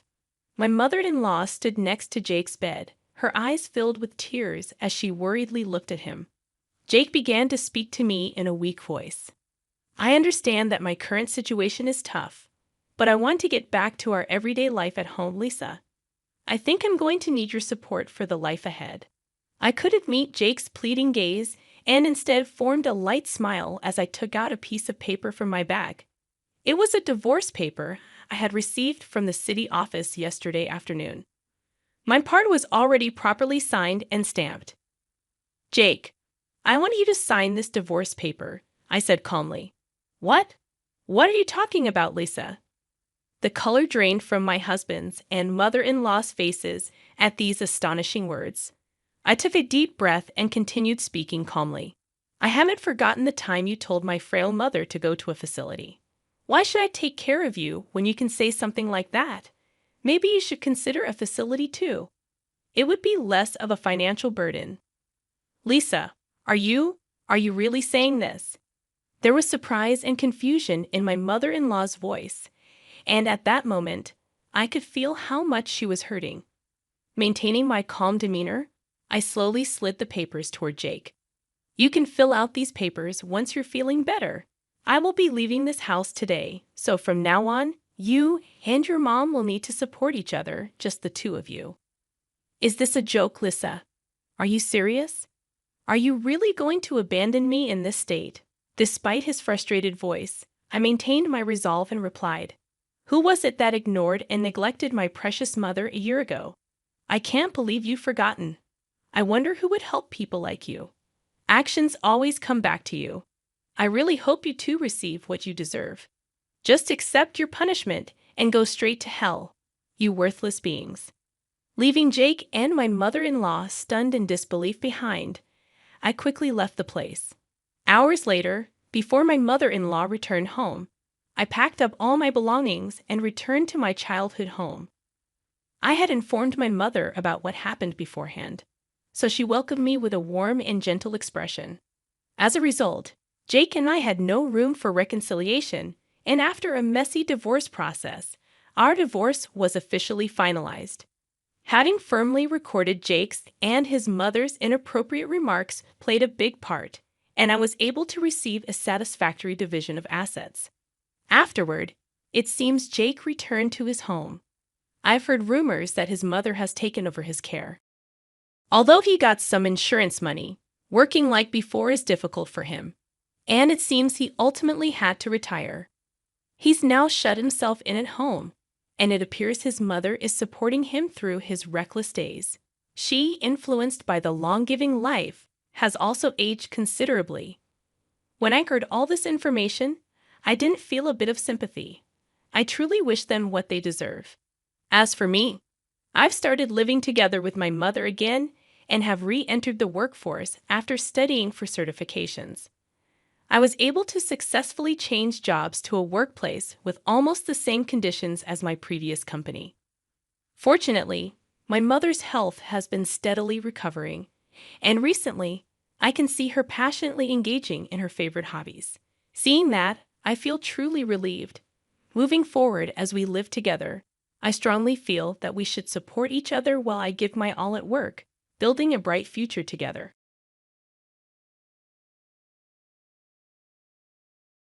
My name is Sarah, and these days I collaborate with my husband John at his family-run company. The enterprise, led by my father-in-law, Richard, is a small but inviting establishment employing about 6 individuals. Richard, a man of few words, seldom involves himself in the day-to-day operations of the company. Instead, John, poised to become the next president, works tirelessly, actively pursuing clients and securing new projects, demonstrating his dedication to the company's expansion. During significant projects, all the employees come together, creating a vibrant and enthusiastic atmosphere. I've been part of this spirited environment for the past 10 years, ever since I got married. However, my mother-in-law, Nancy, seems to harbor some discontent about my role. As I returned home early to prepare dinner while John remained at the office, Nancy, who had been part of the family business until our marriage, confronted me with disapproving words. "How long do you plan on clinging to our family business?" Nancy asked, her words laden with criticism. Nancy, who had looked forward to relaxation post-retirement, appeared to redirect her energy into scrutinizing my choices. In response, I tried to maintain composure, asking, "What do you mean by clinging?" Nancy retorted with a cutting tone, suggesting that I must have married John out of necessity and was now taking advantage of working in their company. Sighing inwardly, I realized that such accusations from her had become more frequent lately. When I got married, I willingly left my previous job to join John's family-run business. It was my decision, not a result of unemployment. However, Nancy seemed convinced of my incompetence at work. I attempted to explain, "Mom, it's not that I couldn't work elsewhere. I chose to join John's company." Her dismissive retort revealed her lack of understanding, as she believed she saw through my supposed hidden motives. The issues with my mother-in-law extended beyond words. Despite quitting her job with the promise of managing the household, she refused to contribute, leaving my father-in-law to repeatedly request her assistance with housework. Instead, she stubbornly insisted, "I've worked all my life. Now it's the daughter-in-law's turn to do the housework." Consequently, the responsibility often fell on me to prepare dinner, clean up after meals, and manage other household tasks. One sunny afternoon, mustering courage, I decided to address the domestic issue. "Nancy," I began hesitantly, "I've noticed the dishes often get left in the sink. It would be helpful if you could tidy up after your meals." My small request, however, triggered an angry response. She accused me of giving orders in her own house and questioned my right as a daughter-in-law to dictate her actions.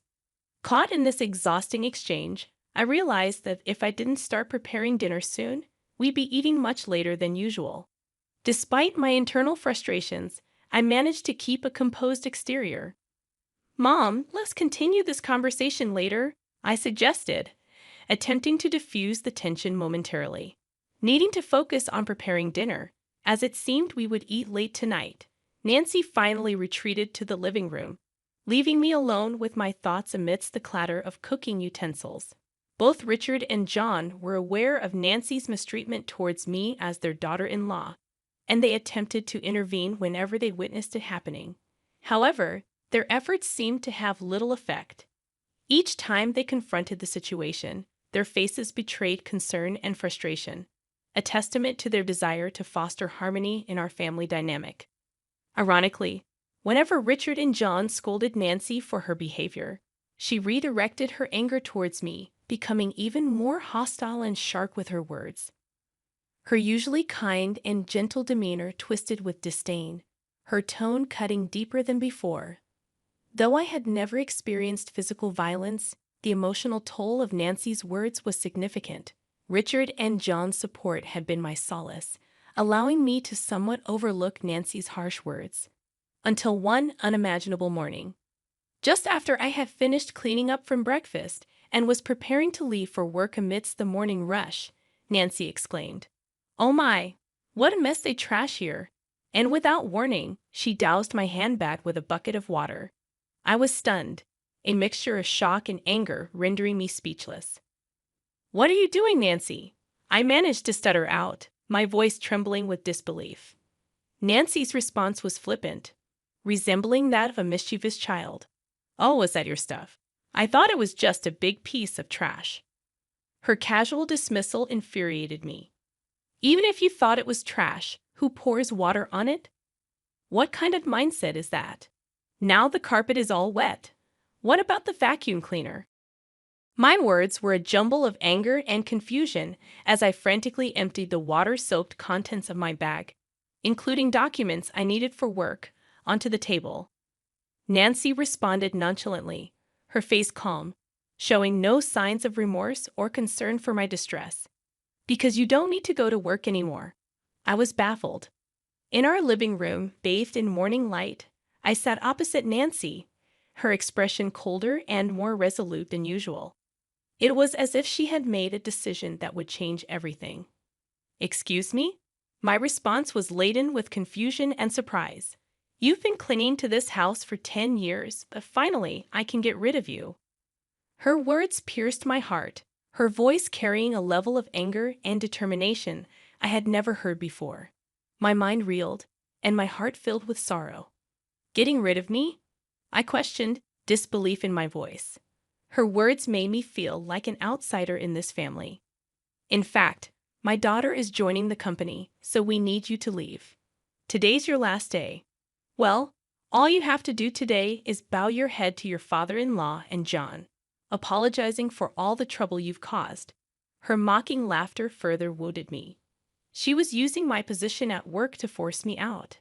I had dedicated years to that job, building respect and memories. I was dumbfounded. My heart was filled with disbelief at her merciless decision. I had devoted myself to this family, but it seemed my sacrifices meant nothing to her. "Are you sure about this? Wasn't Jessica working in a clothing store in Manhattan?" My words reflected my confusion and apprehension. My job was more than just a source of income. It was my avenue for self-fulfillment. Meanwhile, Jessica, my sister-in-law, seemed to have grown tired of city life and had chosen to return to the family. She said she was tired of dealing with the cold people of Manhattan, so I told her as she came back home, "I have a job ready for her." She agreed to return immediately. "Now that she's coming back, I want you out of this house." Her words were difficult to comprehend. She was ready to upend my life with a single decision, completely disregarding my place in the family, without even listening to me. "I've written your resignation letter," she said, handing me an envelope. She effectively expelled me from the house. In that moment, my heart shattered completely. Everything I had built over the years was reduced to nothing, treated like a mere piece of paper. Her actions severed our family bond irreparably. I headed to the company, just a brisk 3-minute walk from my home, my mind a whirlwind of apprehension and anticipation. As I walked under the cool morning sky, each step felt heavy with the weight of what was to come. Upon reaching the office, I shared with my father-in-law Richard and my husband John. I relayed what my mother-in-law had said. Their faces were a mix of shock and thinly veiled anger, yet they remained composed. They suggested that maybe, just maybe, it was time for me to resign to show her the reality of the situation. This suggestion sent my heart into turmoil. Having worked tirelessly in our family-run business for years, I barely knew what a long vacation felt like, aside from brief respites during Thanksgiving and the holiday season. Encouraged by John and Richard's gentle words, "Why don't you spread your wings for a change?"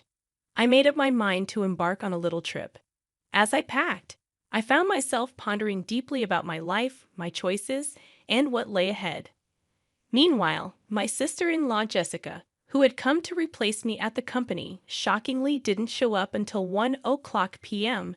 Her irresponsible attitude left John and Richard, who had been holding the fort in my absence, in a state of dismay. Jessica seemed utterly disinterested in understanding the work despite their attempts to explain it to her. Hearing about this, I couldn't help but feel a twinge of anxiety about the future of our company, even as I looked forward to my trip. Departing without encountering my mother-in-law, I swiftly set off. During the trip, as I enjoyed the view outside the train, I reflected on my life, the past, the present, and what was yet to come. Relishing the local seafood delicacies, I contemplated deeply about myself, my family, and our business. However, the tranquility of my fourth day was shattered when Jessica called me in tears. "What's going on?" Mom said it was an easy job, just sitting in a chair. But John and Dad are acting like I can't do anything right. Her words, most likely given to her by my mother-in-law, took me by surprise. Even as I enjoyed my leisure, I realized it was time to address the situation. "So, Jessica, how proficient are you with computers?" Hesitantly, she replied. "Well, I usually watch videos online and play games too." Her answer indicated her limited experience with technical aspects. Delving deeper, I asked about her familiarity with software tools such as Word or Excel, and her response was puzzled.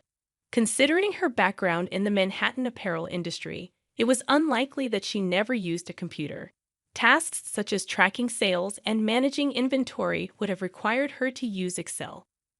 When asked if she could handle calculations for sales or fill in documents, she confidently answered, "I could handle that task."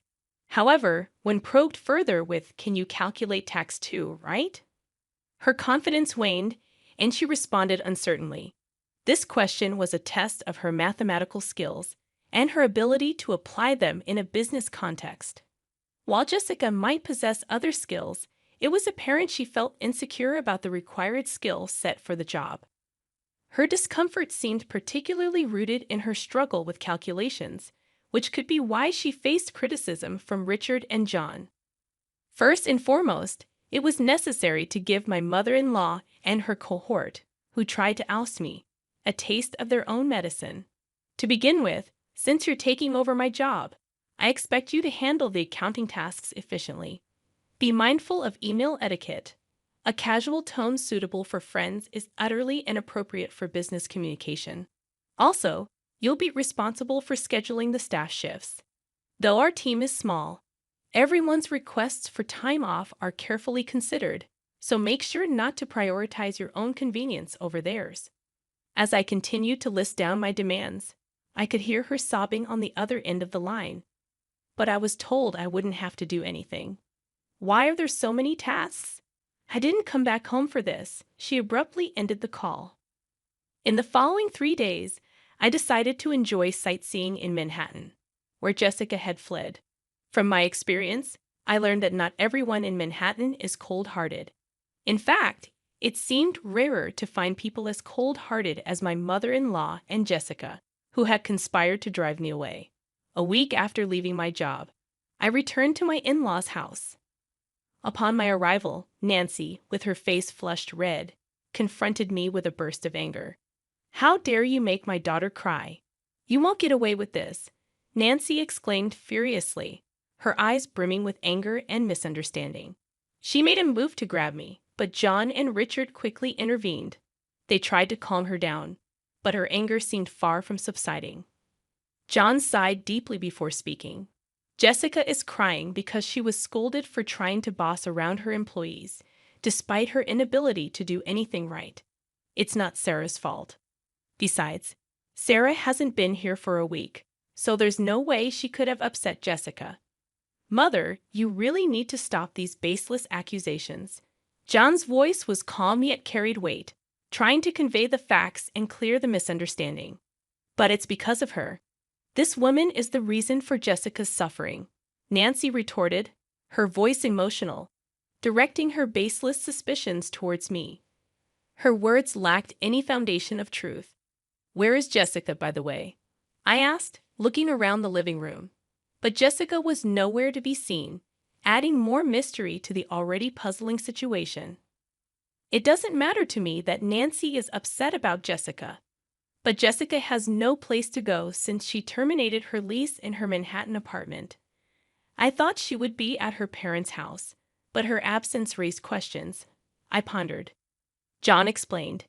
"Jessica's locked herself in her room. She's been crying and saying she doesn't want to go to work anymore." It seemed like Jessica had run away from learning the job well. It was understandable that she would find it challenging, considering she lacked the skills to fill in for me. "You've been poisoning John and Richard against me, haven't you? If not, they wouldn't say the company ran better with me than with the incompetent Jessica." Nancy accused me vehemently. Her words were filled with long-standing misunderstandings and prejudices, leaving me utterly perplexed. She seemed to have always viewed me as an adversary, her words reflecting years of misconceptions. John let out a heavy sigh, his face showing weariness and frustration with the tangled web of emotions in this family. He had tried repeatedly to resolve the misunderstandings among family members, but his efforts seemed far from fruitful. "Mom," he began, trying once again to bring clarity to the situation. "I realize it might sound a bit unusual, but Sarah is truly exceptional at her work. She holds a certification in bookkeeping, and her secretarial skills are top-notch. Moreover, she has studied Spanish and even has experience studying abroad. When it comes to dealing with multiple languages at our company, Sarah is the one who handles everything," John explained with a sense of pride, and his mother Nancy looked utterly surprised. Nancy had assumed that I quit my job as soon as I joined the family, so she had no idea about my contributions and achievements at work. What? That sounds like something straight out of a TV drama. Actually, back in college, I was so focused on getting various certifications that I immersed myself in my studies to the point where I hardly participated in clubs or had time for a romantic relationship. It was during this phase of my life that I met John, who visited my company for business. I inadvertently found myself sharing the story of how John and I first met. However, I realized that this wasn't what Nancy wanted to hear, so I steered the conversation back to the original topic. In a nutshell, I was entrusted with a wide array of responsibilities at the company, from handling accounting tasks to schedule coordination, liaising with other companies, and managing employee shifts. There were numerous tasks under my purview. Thanks to that, I was able to focus on reaching out to other companies for business deals. The work environment became much more comfortable compared to the times when you were around. "Mom," John added, leaving Nancy with her mouth agape in amazement. Just then, Richard, John's father, chimed in with a comment that took me by surprise. "We're going to shut down that company soon." Actually, Jessica made a big blunder. Despite being asked to prepare some documents, she decided to handle phone calls because it seemed more fun doing so. While John and I were away, she ended up behaving rudely to the person in charge from Company A. Of course, I got a call to confirm this. Hearing this, I was so shocked that I instinctively covered my mouth with my hand. "I can't believe Jessica would do something like that," I murmured. Filled with disbelief, the thought that Jessica's actions might lead to the downfall of our company flashed through my mind, filling me with dread. However, as I wallowed in these anxious thoughts, the story took an unexpected turn. When I explained the situation, they suggested it might be time to end the family business. We had mentioned this before, right? About being absorbed by another company. The president of Company A stepped forward, saying he was interested. This was an unexpected yet long-hoped-for development. With a family-run business, there are limitations, and it's uncertain whether we could consistently acquire a stable customer base. That's why John had always been working hard in sales, trying to secure new clients. Being absorbed by a larger company could mean securing a steady customer base. The once uncertain future suddenly seemed to hold a glimmer of hope. However, this news brought relief only to me, John, and his father. John's mother suddenly opposed the idea, saying, "That's not acceptable. John must become the president. This company is ours, isn't it?" I was taken aback by the sudden change in the situation. It seemed that more than a stable future, Nancy was concerned about maintaining the status of being part of a company president's family, part of an executive family. "And you're telling me he's not going to be the president anymore? Absolutely not acceptable," exclaimed Nancy passionately. This commotion piqued the interest of Jessica, who was upstairs in her room, leaving her to come down to the living room to see what was happening. In response to the chaos started by Nancy, Richard spoke up with a calm but final statement. "I am divorcing you, so either way, you will no longer be part of this executive family. Not only have you not changed your attitude towards my wife, but you also neglect household chores. To top it off, You spend your days out with young men instead of being home. I have no intention of supporting such a wife any longer." This was news to both me and John. We were so shocked that we could only stare at Sarah's father-in-law with wide eyes. It seemed he had planned to discuss divorce from the beginning, as he took out divorce papers and a photo of Nancy with a young man from the living room shelf, placing them on the table. "If you sign the divorce papers now and leave with your belongings, I won't demand alimony. I know getting any money from you would be futile anyway." "So unfair. Divorce? How can you say that? Haven't I devoted myself to this house all these years? Have you done any proper housework in these last 10 years? Have you ever helped with the business? Does spending someone else's money on young men count as devotion to the house?" It was the first time we saw Sarah's usually mild-mannered and reserved father-in-law this angry. Seeing this, Jessica, who had come down to the living room, was visibly trembling from the shock. "Jessica, you're part of this too.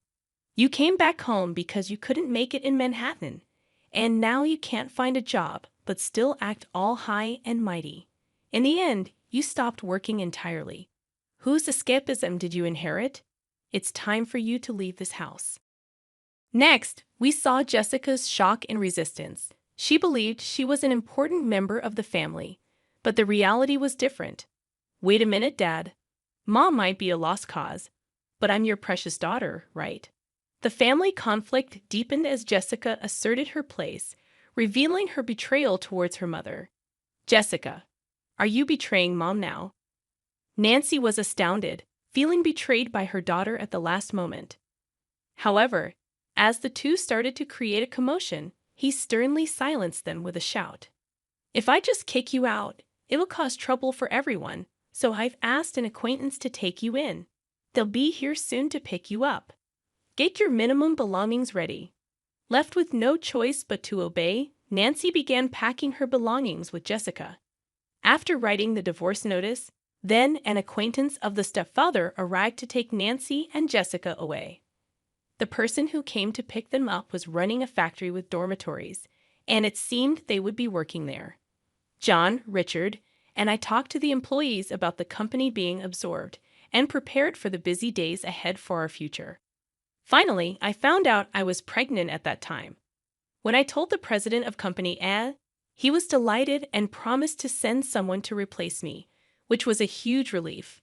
Currently, John and Richard are working even harder for the sake of our upcoming child.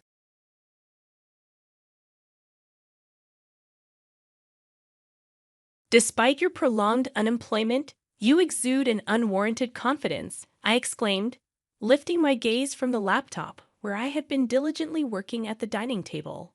A sharp pang shot through my neck, causing me to cry out in pain as I turned around to find my mocking mother-in-law brandishing a hair iron. I recalled seeing her preparing to go out in the washroom earlier. Now, she was pressing the hot iron against my skin. So even a parasite like you feels the heat," she sneered. "I was just testing how thick-skinned you are. You're utterly useless, yet you live such a luxurious life." "But I do work hard," I protested, feeling the burn against my neck. "Why are you treating me so terribly?" "You call that working?" "Staying at home and being lazy is not a job," she retorted. "It's about time you stop leeching off us." However, the true parasites were my husband and mother-in-law. Despite paying the $5,000 rent and covering living expenses and allowances for both of them, I endured such treatment. "I've reached my limit. Leave this house immediately," she commanded, her tone dripping with disdain. "Once I go, I'll never come back," I declared, gathering my belongings. Tears mingled with frustration and pain in my neck as I left my in-laws' house for good. My name is Kelly, 35 years old. It had been 2 years since I got married. Even before marriage, I had been working from home as a freelance writer. After my father's accident, I returned to my parents' home to support them. Gradually, I found success as a freelance writer, earning more than I did in my previous job. During a college reunion, I reconnected with Ben, who would become my husband. Despite our differences, We were drawn to each other, and soon we were married. However, tragedy struck when Ben's father passed away suddenly. We moved in with Ben's mother to support her during this difficult time. Living with my mother-in-law proved to be challenging from the start. Despite my efforts to support her, she never accepted me as Ben's spouse. Her constant criticisms and sarcasm wore me down. But despite the hardships, I remained resilient. I packed my belongings and left, determined to build a better life for myself. I pondered Mary's criticisms but obediently responded with a simple yes in the evening. She questioned, "Did you buy these ingredients from that store? How can you make such a meal with ingredients from there?" "It was from a nearby luxury supermarket." "I'm sorry if it didn't suit your taste, Mary. It's just a simple salad. Ben likes it, so I often make it." "But yes, that supermarket is quite expensive," I explained. "My goodness, how embarrassing. Act in a way that doesn't bring shame to our family. You never know who's watching," she sighed deeply, shaking her head in disappointment. In that moment, I made a firm vow to be recognized by my mother-in-law. From grooming to cooking skills, I worked hard every day. However, her critical eyes never softened. Initially, I took her sarcasm and cold words lightly, but they gradually began to feel crushing. I felt invalidated and powerless. I wanted to confide in Ben, but our life together had changed. We used to enjoy our time as a couple daily, but since moving in, our opportunities to see each other had decreased. "Sorry, I've been really busy with work lately," he said tiredly. Hearing this, I felt unable to speak my mind. But being human, I have my limits. I felt the need to share my stress with Ben. "Hey, I have something to discuss," I began. "Oh, I actually have something to talk to you about too. I quit my job 3 months ago." "What? Quit? What do you mean?" I exclaimed. "Don't worry. I've already started another job. Remember the select shop I always wanted to open? I finally launched it. I'm co-managing it with Senior Eric," he revealed. "You never mentioned any of this before," I responded, surprised. Senior Eric, a widely respected figure in our university circle, was admired for his leadership and charisma. He had successfully developed and sold a game app in college and started a startup with friends, showcasing his talents. Ben, in his usual gentle tone but looking slightly guilty, said, "I didn't want to worry you or Mom. I'll work harder from now on. Will you support me?" I was moved by his words yet hesitant. "I'll support you, but about the rent for this house, can you cover all of it?" Ben looked at me earnestly and pleaded, "Please, Kelly. This has always been my dream. It's taking longer than expected to turn a profit. That's why I want to invest more in advertising. I'll definitely get this business on track before we leave here. I need your help to do that." Moved by his passion and earnestness, I couldn't refuse. I could afford the rent with my income, and fortunately, we had some savings. More importantly, I had never forgotten the day I chose to marry him, sharing and empathizing with his dreams and passion. "If you say so, I understand, but only until the lease on this rental ends. Also, I want to know more about the store you're running," I agreed. "Of course, thank you," Ben said, showing me the website of his select shop. I was impressed by its charm. "Is there anything I can help with?" I offered, but Ben firmly declined. "I want you to focus on your work, and please don't tell my mother about this." "I don't want to worry her," he requested. Necessarily, with this new development, thoughts of my mother-in-law completely left my mind. I was eager to support Ben's business, but the monthly expenses I had to cover kept increasing gradually. Managing the entire household budget, financially aiding my husband, and even providing an allowance to my mother-in-law became solely my responsibility. My only hope was for the rental contract to end quickly. "Kelly, could you put off your computer work for a bit and do some cleaning? Since you're staying here, you should be more proactive with the household chores," my mother-in-law instructed. I hurriedly replied, "Oh, I'm sorry, Mother. I'll start as soon as I finish this job." "This is your job. Enough excuses. Get it done quickly." "We have guests coming this afternoon." After you're done cleaning, please leave the house, she insisted.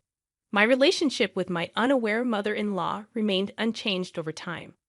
On days when she had guests, I always had to vacate the house after finishing the cleaning. It seemed I was bothering her. Fortunately, I could work anywhere with my laptop, which was a small consolation. However, one day held a different outcome. When I returned home in the evening, my mother-in-law, looking satisfied, greeted me with, "Welcome back. I tidied up your room."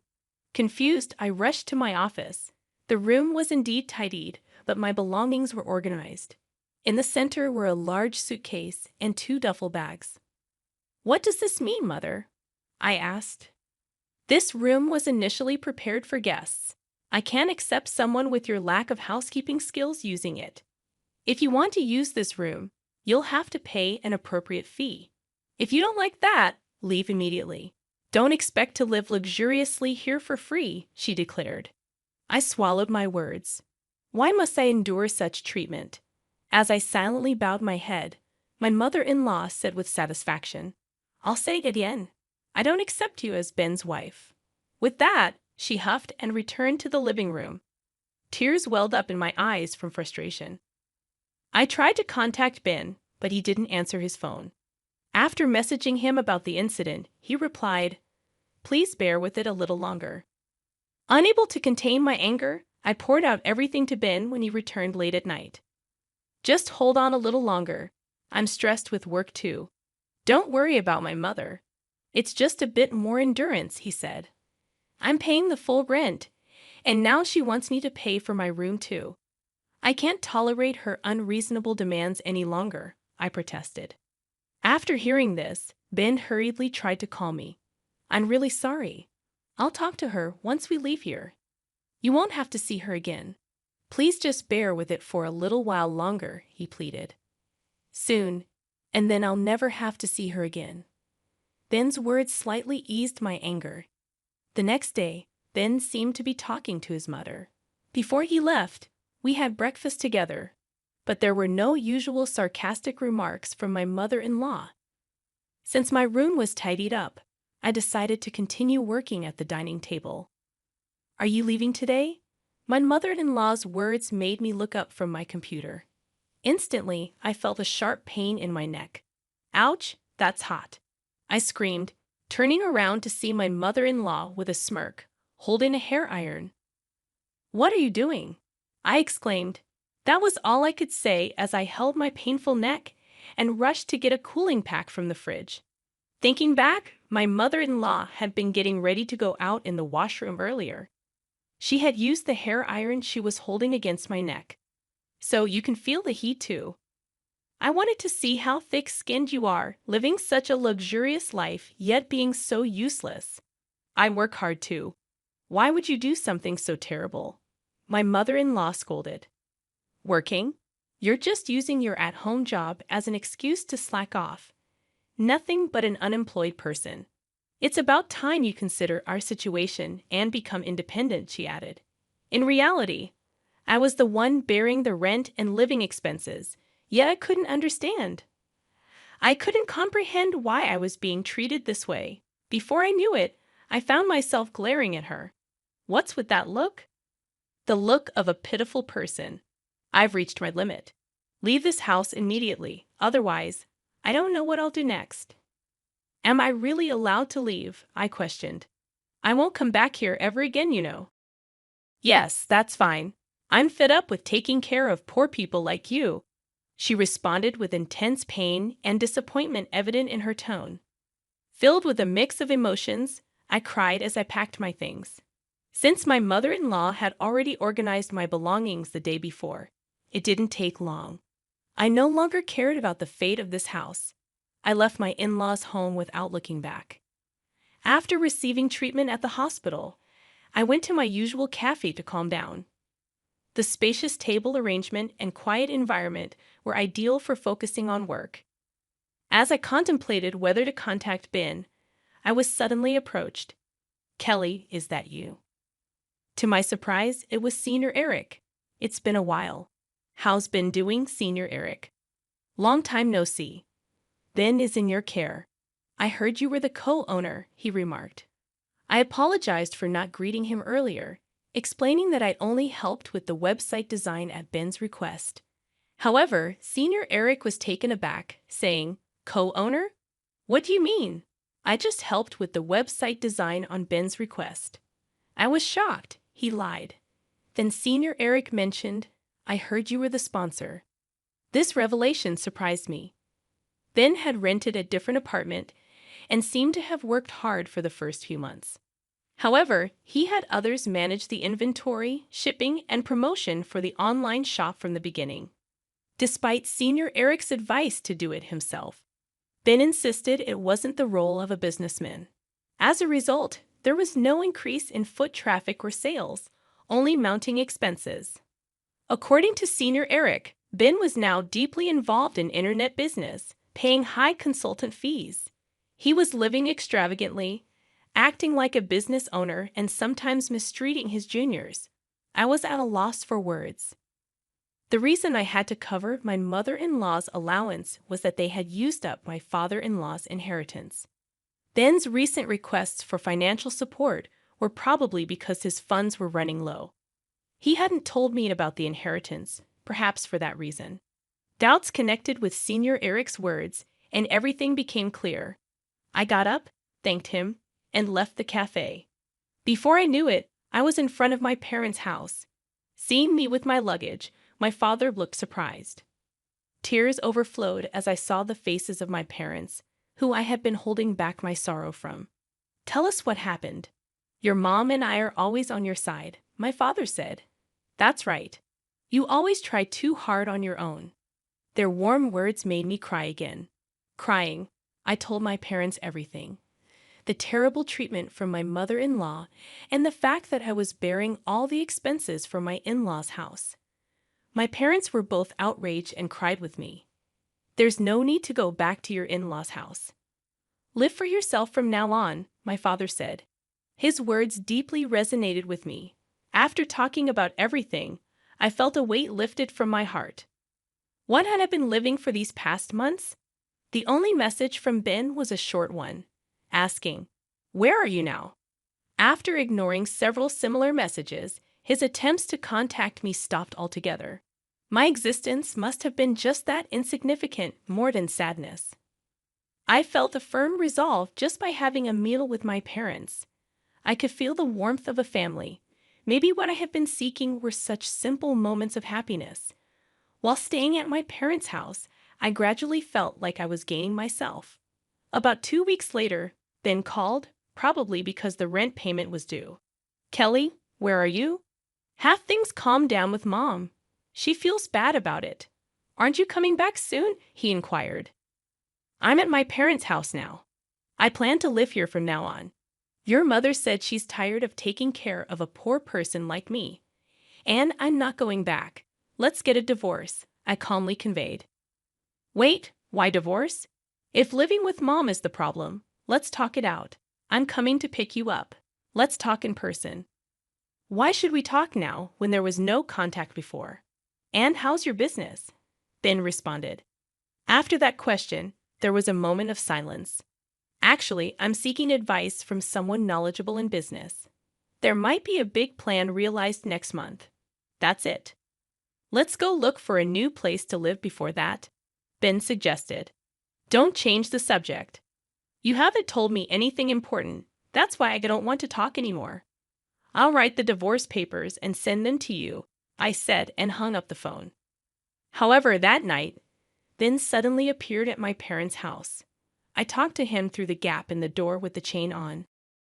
"Kelly, please don't be mad. Let's go back. Mom feels bad about it." "Come on, stop sulking. I was kicked out of the house by your mother. Don't take it seriously." "Not take it seriously? Did you know why I left the house? Your mother pressed a hot hair iron against my neck and burned me. I don't know what else might happen, and there's no way I can go back," I explained, showing him the burn mark on my neck. "Did Mom really do that? I'm sorry." "I didn't know." "Why didn't you tell me? Mom told me it was just a simple fight." "I'm really sorry. Are you okay?" Ben apologized.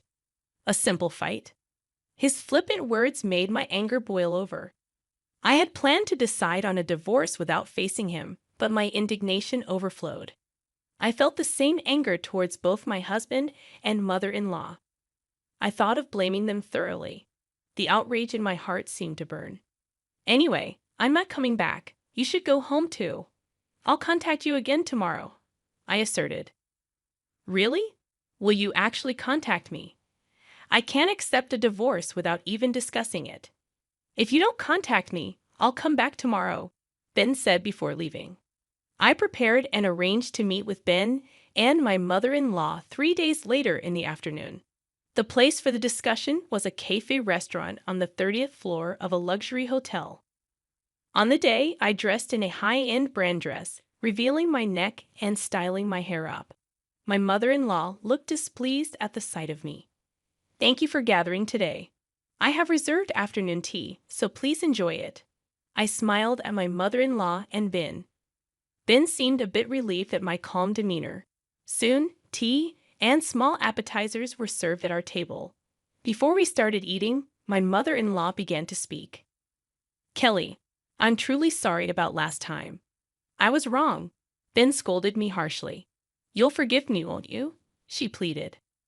I didn't respond immediately and quietly continued eating my appetizer. Then, I turned my neck to show the burn scar. I can forgive you, but not until this scar fades. Also, are you aware that Ben quit his job? Ben shook in surprise, and my mother-in-law looked at him in astonishment. What do you mean he quit? He's been saying he's busy every day. He's busy right now. He's an honorable businessman. Wait a minute, Ben. My mother-in-law panicked. What do you mean, businessman? Did you start your own business, Ben? Explain yourself. As my mother-in-law interrogated him, I smiled contentedly while watching Ben struggle to make excuses. At that moment, the tea stand was brought to our table. I enjoyed the delicious-looking sweets while watching Ben and my mother-in-law argue. The view from the luxury apartment was great, but the view from this 30th floor cafe was also special. By the way, Ben, what have you been engrossed in lately? I inquired. I heard from Senior Eric that you quit the select shop. Is that true? I questioned Ben, who immediately lost color in his face, looking both surprised and scared. Meanwhile, my mother-in-law tightly gripped his arm, confused and repeatedly asking what happened. Why would you do that? I know everything. Ultimately, you were more obsessed with being a successful person than a businessman, right? Despite having no business sense, you just impulsively went ahead and ended up spending all the inheritance your father left, didn't you? I confronted Ben, while my mother-in-law's voice filled with suspicion and anger. Yes, exactly. Ben has used up all your inheritance as well, right? So, our household finances are completely depleted because of Ben, I explained, causing my mother-in-law to sink back into the sofa in shock and despair. I have been covering all the expenses for the house. Even the allowance you thought Ben was giving you came from my wallet. In addition to that, I've been paying for Ben's expenses while he's been gallivanting around as a businessman. I disclosed, watching their reactions carefully. Don't worry, Mom. With Kelly's income, we'll manage, Ben attempted to reassure her. But I wasn't having any of it. Don't joke. I heard you're getting into another business. We're already at the bottom, spending money and just playing around. Stop it now, I asserted firmly, feeling the weight of the situation pressing down on us.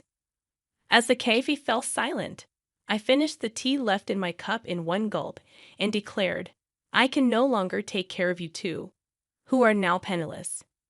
You will need to take care of next week's rent payment, and regarding the divorce, let's proceed firmly through a lawyer. Ben pleaded tearfully. I don't want a divorce. Please don't do this. But my mind was already made up. My mother-in-law's face trembled with paleness as she begged for my help. You said before that you didn't accept me as family, didn't you, Mary? As compensation for the burn, I would like you to start with this payment. I hope you still have this allowance, I stated firmly, leaving the two of them in the hotel. Ben remained silent, ultimately saying nothing. Looking up at the high-rise floors from the ground, I hope they felt the sensation of being cast down from heaven to earth, marking the end of my revenge. Afterward, we got divorced. Ben resisted at first, but when I threatened to report my mother-in-law to the police, he quickly agreed. I couldn't forgive my mother-in-law, but her disappearance from my sight would erase her from my memory. For that reason, I demanded a substantial amount from Ben for emotional distress. Later, they apparently moved to a cramped apartment. However, the relationship between my wasteful ex-husband and betrayed mother-in-law seems strained. Aiming for independence, my once arrogant mother-in-law is now reportedly doing part-time cleaning work. I couldn't help but laugh at the thought of that scene. Currently, Ben is struggling with debt and working multiple part-time jobs at night. It seems that working as an employee was more suited to his true nature. The active personality of Ben that I once found attractive was, from another angle, just impulsive and shallow foolishness. Living in the luxury apartment and the inheritance from my father-in-law must have revealed his flaws more clearly. I continue to work actively from my parents' home. I met with Senior Eric later and conveyed to him the details and my gratitude. He appreciated my writing skills, and now I am receiving work from him. For the time being, I plan to focus on living for myself with my parents.